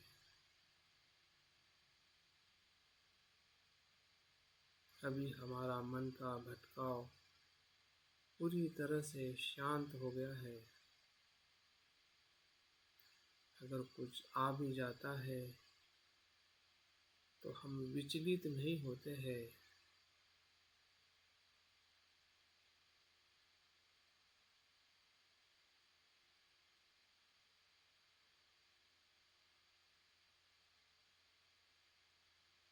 अकुशल संस्कार आते हैं और चले जाते हैं।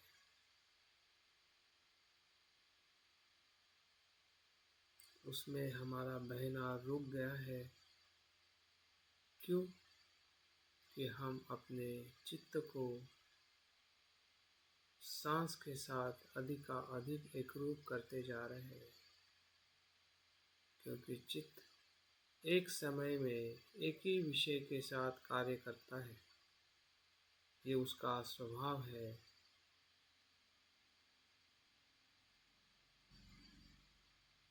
अगर वो भटकने में जाएगा तो सांस को नहीं देख पाएगा।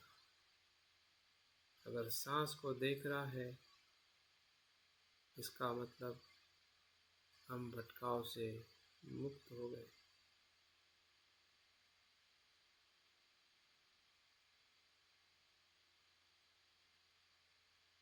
अपने चित्त पर विश्वास रखें, अपने कर्म पर विश्वास रखें। जो आपको अनुभव हो रहा है वही अनुभव आपका मित्र है।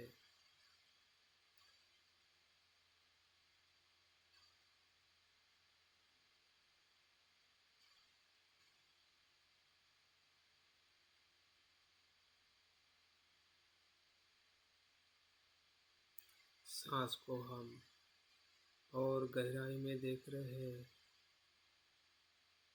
उसका आना जाना, दीर्घ हो या ह्रस्व, छोटा या बड़ा, उसकी गति और प्रक्रिया को हम सजगता से देखना ही इस ध्यान का अनुभव है। हमें गति का भी अनुभव हो रहा है कि कोई सांस दीर्घ होता है या कोई सांस ह्रस्व होता है।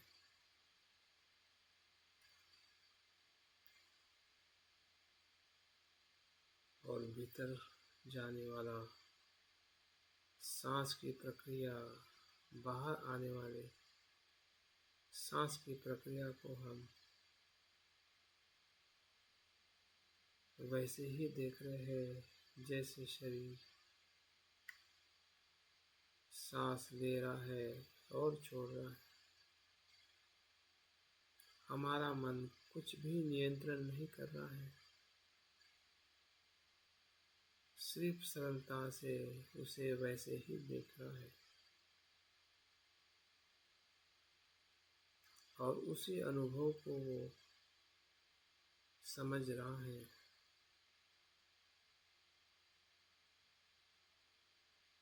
और उसी का आनंद, सुख और एकाग्रता का हमें अनुभव हो रहा है।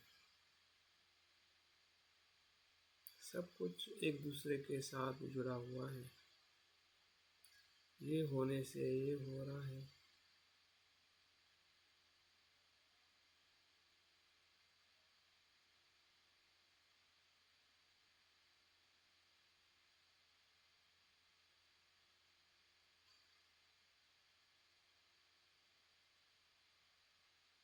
सब कुछ स्पष्ट है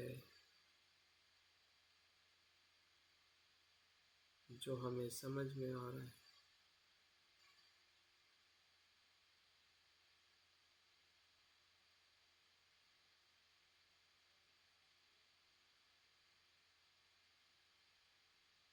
ध्यान के तीसरे चरण में अपने आप को प्रवेशित करिए। विश्वास रखें जो आपने अनुभव लिया है वही अनुभव हमें आगे के अनुभव में ले जाता है।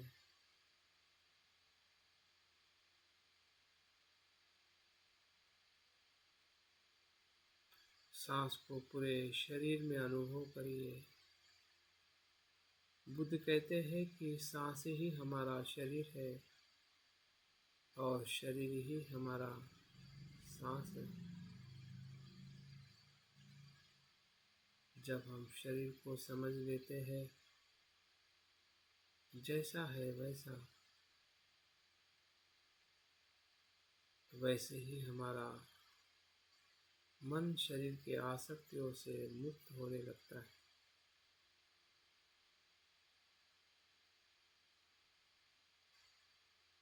शरीर की आसक्ति ही हमारे दुख का कारण है। इसलिए बुद्ध कहते हैं कि सांस को और गहराई में देखिए। सांस के तीसरी प्रक्रिया में सांस हर पेशियों में जा रहा है, हर अंग में जा रहा है। मस्तिष्क से लेके पैर तक। बुद्ध कहते हैं कि हमारे शरीर में 32 प्रकार के अंग है। आज का वैज्ञानिक उसे 100 से ज़्यादा अंग में विभाजित किया है।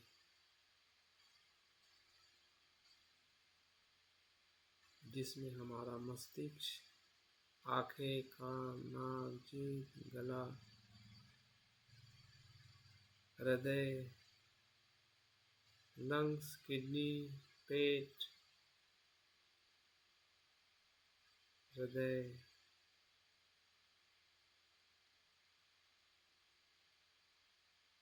हाथ, पैर, जो भी अंग बाहर से भीतर से जहाँ पे भी हमारा ध्यान जा रहा है या नहीं जा रहा है, सभी जगह पे सांस ही सांस है।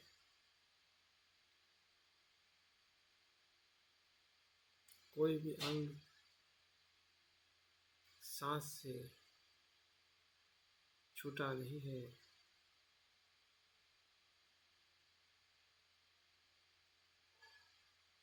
देखिए पूरे शरीर में सांस ही सांस है।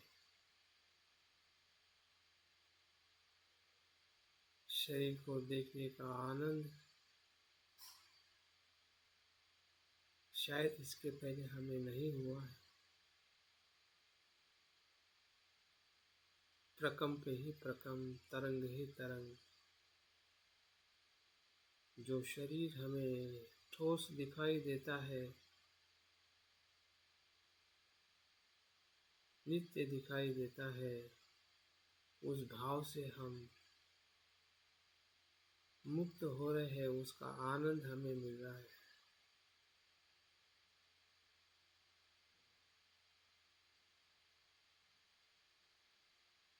इस शरीर से किए हुए सभी कर्म, संस्कार जो लोभ और द्वेष के कारण हुए हैं,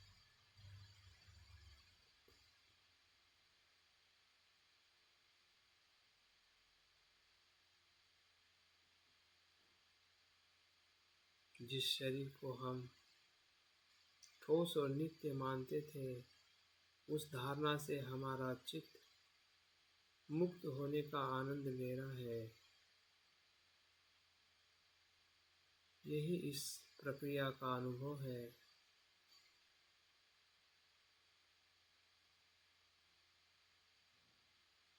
जो आनंद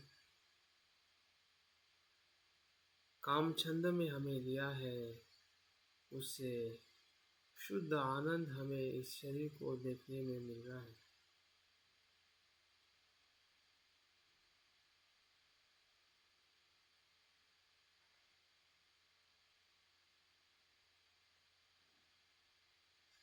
ये मन का शुद्ध आनंद है,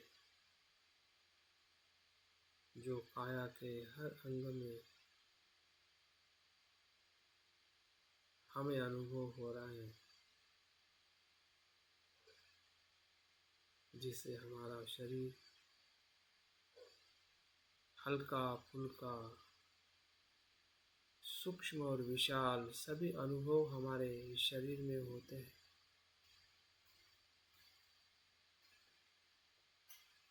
क्योंकि सांस भीतर भी है और बाहर भी है, सूक्ष्म भी है और विशाल भी है। जैसे सांस का अनुभव होगा, वैसे ही हमें अपने शरीर का अनुभव होगा।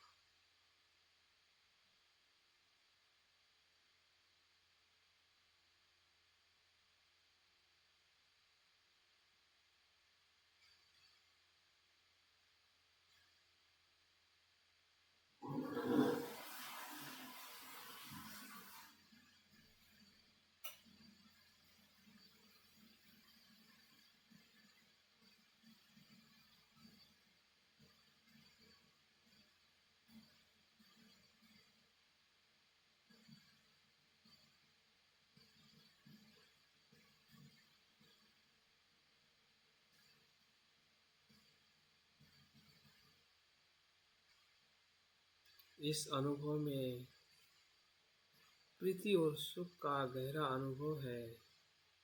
एक तरफ शरीर सुख, प्रसन्नता, संतुष्टि का अनुभव हो रहा है, और दूसरी तरफ मन के तनाव से हम मुक्त हो रहे हैं। जो शरीर के प्रति जो हमारी नित्य और मिथ्या धारणा थी, उससे हम मुक्त हो रहे हैं।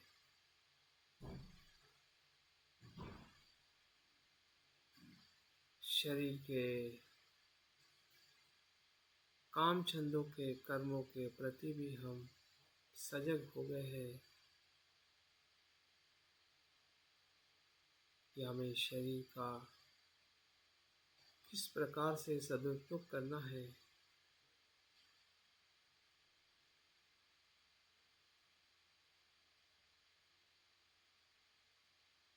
अभी तक हमने शरीर का काम छंद के लिए ही इस्तेमाल किया है।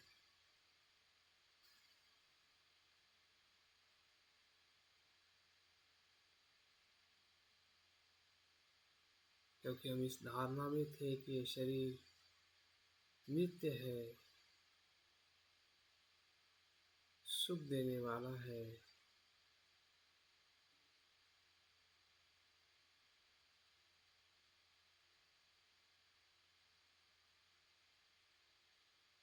इसलिए हमने अकुशल कर्म किए हैं।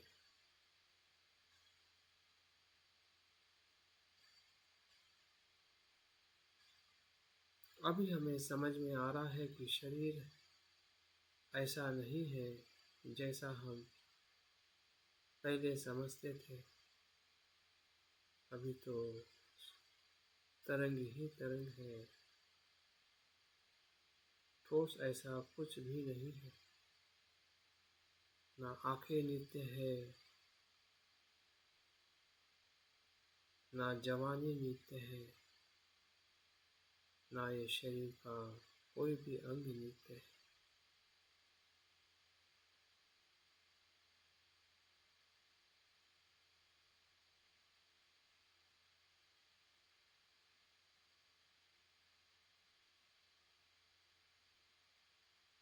सांस को देखते देखते हम अपने शरीर को जैसा है वैसा देख रहे हैं,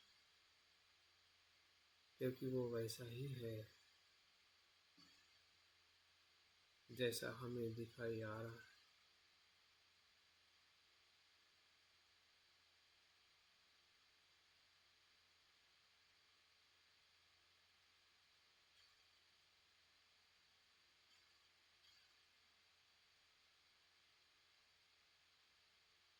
ध्यान के चौथे चरण में और अंतिम चरण में प्रवेश करें। सांस यहाँ पे और अलग प्रक्रिया में अनुभव करना है, जो और गहरा है और सूक्ष्म है। जिस सांस को हमने आते जाते देखा, उसके 3 बिंदुओं में देखा, पूरे शरीर के अंग प्रत्यंग में देखा। अभी सांस की सूक्ष्म धारा का अनुभव करना है, जो सिर्फ नाक के आसपास में जो स्पर्श बिंदु है, वही सांस का सूक्ष्म स्वभाव है। उसी बिंदु से स्पर्श करके सांस भीतर जाता है, उसी स्पर्श बिंदु को स्पर्श करके बाहर आता है।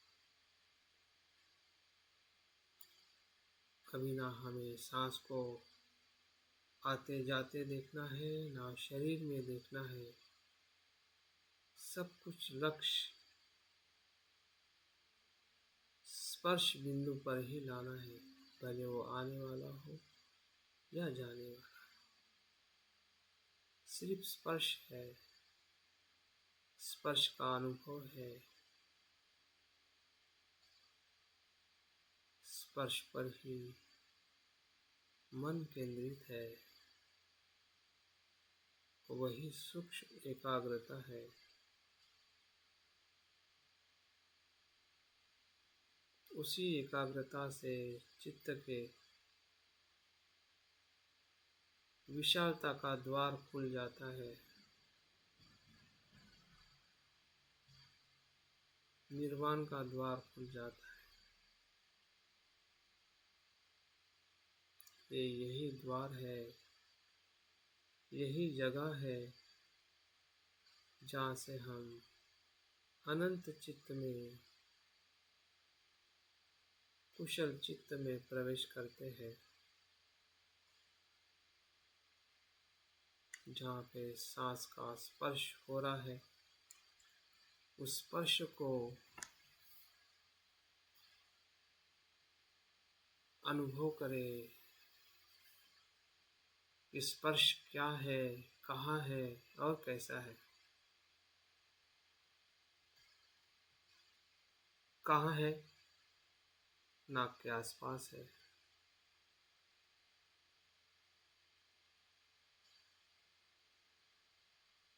कैसे है? आ रहा है, जा रहा है।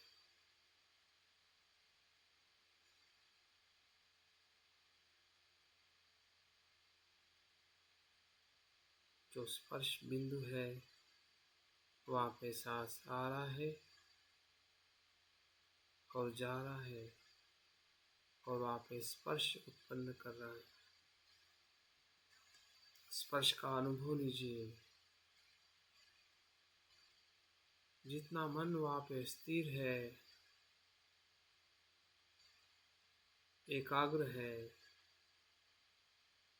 क्योंकि अभी हमारा मन तनाव से मुक्त है, इसलिए वहाँ पे एकाग्र हो रहा है।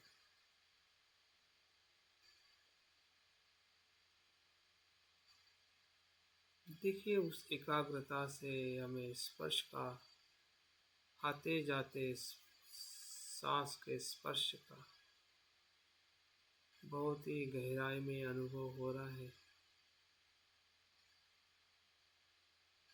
कि भीतर आने वाले सांस का स्पर्श कुछ ठंडा महसूस होता है और बाहर जाने वाले सांस का स्पर्श थोड़ा गर्म महसूस होता है। सांस की वेदना को पहचानिए, यही वेदना है, संवेदना है सांस की। ठंडा गरम, गरम ठंडा, ठंडा गरम। क्या इस वेदना को हम देख पा रहे हैं वैसे ही जैसे वो हो रही है, और वैसे ही हम समझदार हो रहे हैं। हमें बोध हो रहा है जैसे वो हो रहा है। ठंडा है तो ठंडा, गरम है तो गरम। कोई विचलितता नहीं है, कोई अस्थिरता नहीं है। शांत और तनाव मुक्त चित्त से हम वही देख रहे हैं जो उस समय घटित हो रहा है।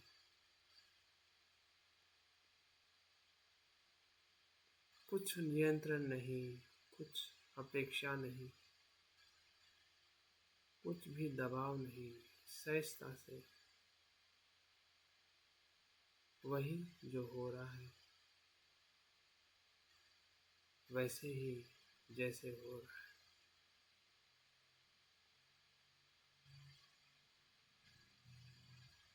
देखिए सांस की संवेदनाएं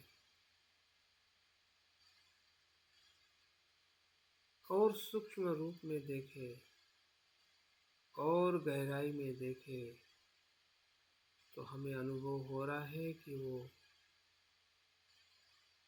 उत्पन्न होकर लय होने वाली है, फिर से उत्पन्न होती है, लय होती है।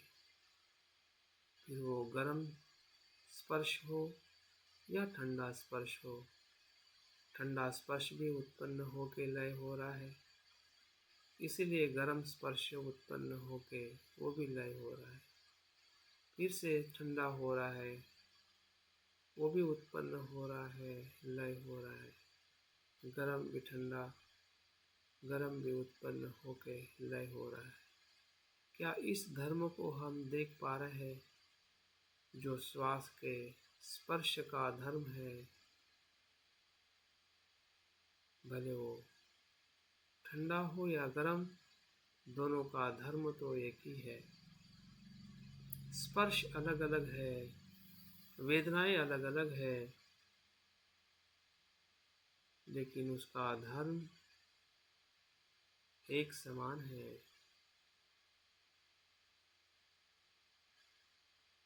उत्पन्न लय, उत्पन्न लय, उत्पन्न लय। इसे ही अनित्यता कहते हैं, इसे ही परिवर्तन का धर्म कहते हैं। यही धर्म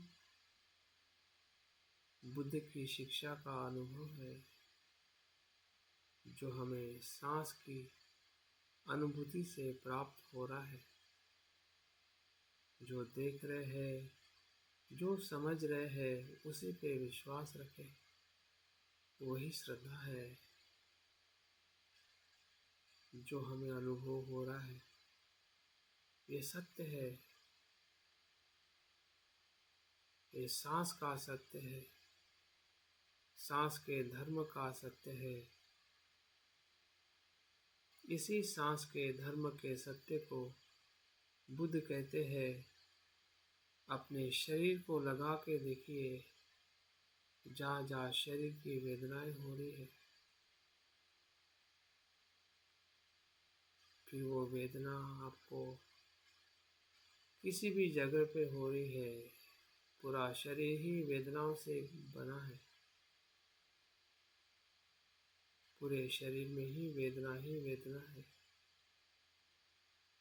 क्योंकि श्वास का स्पर्श हर अंग में, हर जगह पे होते ही रहता है। जहाँ स्पर्श है, जहाँ श्वास है वहाँ स्पर्श है, जहाँ स्पर्श है वहाँ सुखद है या दुखद, दोनों स्पर्श उत्पन्न और लय हो रहे हैं, इसलिए वो अनित्य है।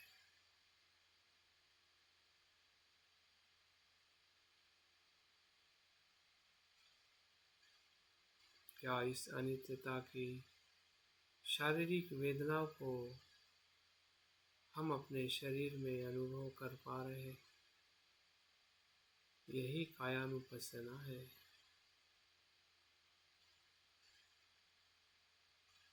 शरीर और शरीर की वेदनाओं को जैसा है वैसा देखना, और देख के वही बोध होना कि जहाँ सांस अनित्य है वहाँ स्पर्श अनित्य है,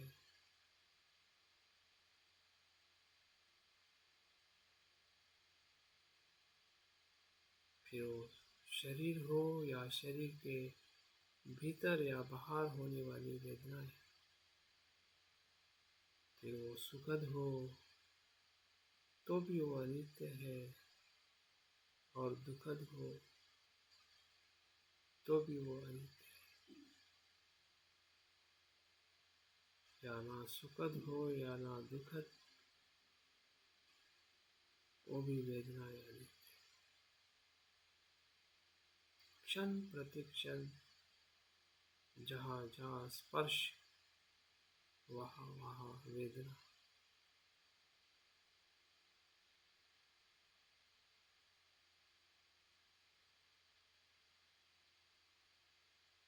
जहाँ जहाँ वेदना, वहाँ वहाँ वही धर्म का अनुभव जो हमें सांस के स्पर्श में हुआ है, उत्पन्न लय, उत्पन्न लय।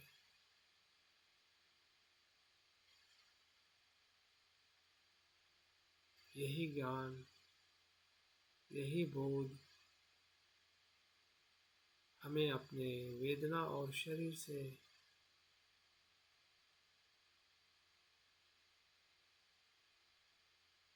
मैं की धारणा से मुक्त करता है। जिस शरीर को हम मैं, मेरा, आसक्त, भय, चिंता से ग्रस्त थे, उस सभी विकारों से हम मुक्त हो रहे हैं, क्योंकि ना शरीर नित्य है ना वेदना। और जो नित्य नहीं है, जो अनित्य है, ना उसका लोभ किया जा सकता है ना द्वेष, जैसे कि हम श्वास का ना लोभ कर सकते हैं ना द्वेष। यही समझदारी हमें शरीर में उत्पन्न हो रही है। शरीर है, लेकिन शरीर के प्रति ना लोभ है ना द्वेष। यही शुद्ध विपස්සना है।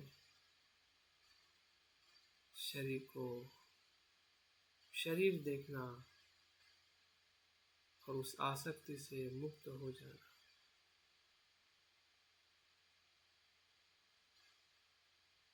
क्योंकि आसक्ति जैसा नित्य और सुख देने वाला ऐसा कोई तत्व ना शरीर में है ना शरीर के बाहर।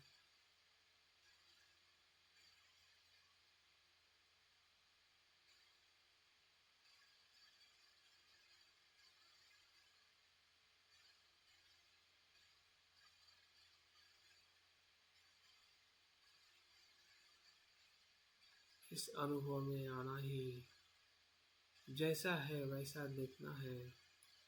जैसे जैसे हमारी एकाग्रता बढ़ते जा रही है, वैसे वैसे हमारे चित्त में और एक धर्म उत्पन्न हो रहा है, जिसे उपेक्षा कहते हैं। तटस्थ भाव से, साक्षी भाव से, अनित्य भाव से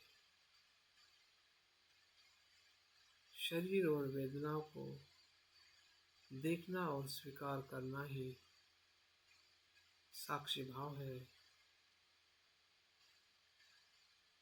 जिसमें ना लोभ है ना द्वेष।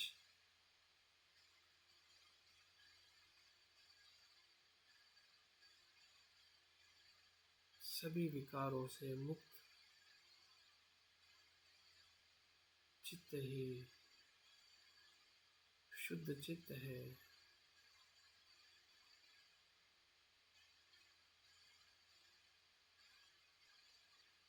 जैसे हम वेदना को देखते हैं, बुद्ध कहते हैं कि हमारे चित्त को भी देखिए,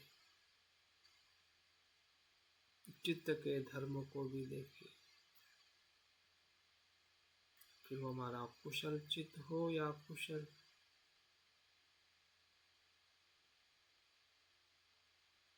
या कुशल धर्म हो या कुशल, सभी धर्म अनित्य है, सभी चित्त अनित्य है।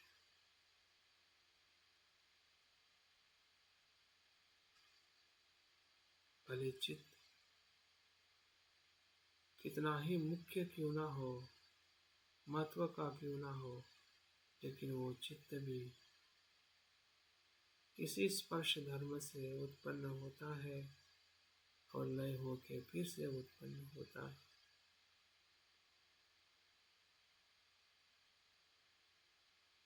किसी भी धर्म, चित्त, कर्म, परिणाम को हम आसक्त होना, ये दुख का कारण है। उसे नित्य समझना, नित्य मानना, वही दुख का कारण है। जो अभी तक हमने कर्म किए हैं, अभी तक का हमारा जो चित्त है, उसी के कारण हम दुखी, परेशान और भय में रहे हैं।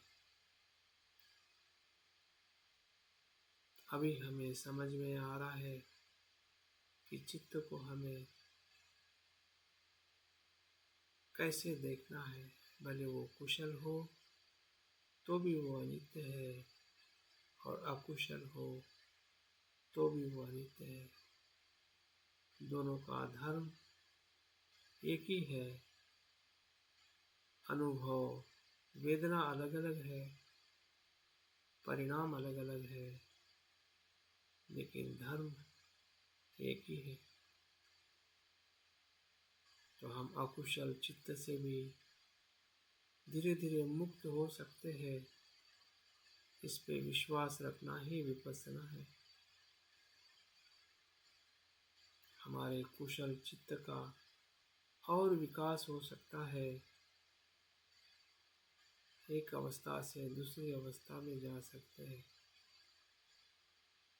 यही कुशल चित्त का अनुभव है। ना हमें बुराई से घबराना है, डरना है, ना ही वो अकुशल कर्म करना है, क्योंकि हमने जान लिया है कि वो दुख देने वाला परिणाम है। ऐसे कर्म हम ना करें। ऐसे अकुशल चित्त से हम मुक्त हो जाए, क्योंकि वो अनित्य है।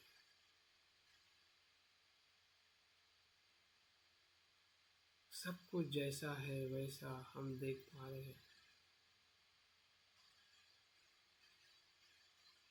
फिर वो शरीर की वेदना हो या मन के भीतर आने वाले कुशल और अकुशल विचार, या हमारी आसक्ति की भावना हो या मैत्री की,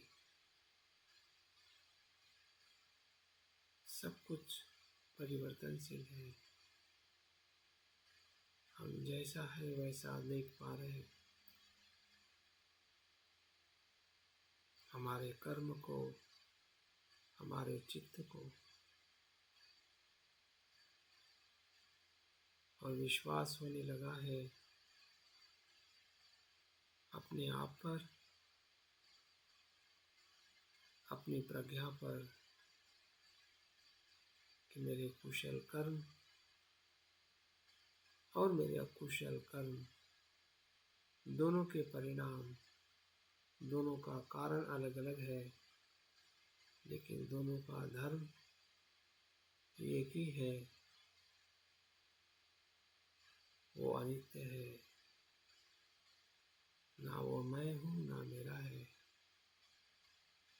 उन दोनों कर्म से, दोनों चित्त से मुझे विमुक्ति के अनुभव की तरफ जाना है।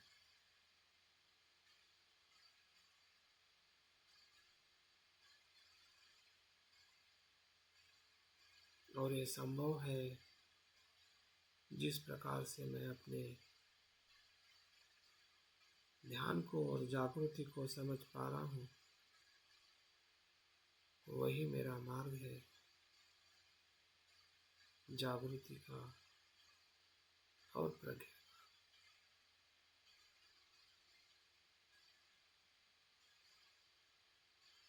सबे सता सुखी, सबे सता सुखी, सबे सता सुखी। धीरे धीरे ध्यान को पूर्ण करें।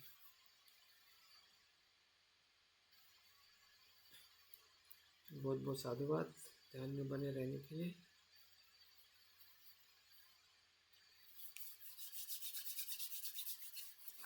ये ध्यान को और अच्छा बनाने के लिए अपने आप को प्रेरित करें। अगले सत्र में फिर से हम मिलेंगे इसी प्रकार के और ज्ञान के गहरे अनुभव की तरफ जाने के लिए। Thank you.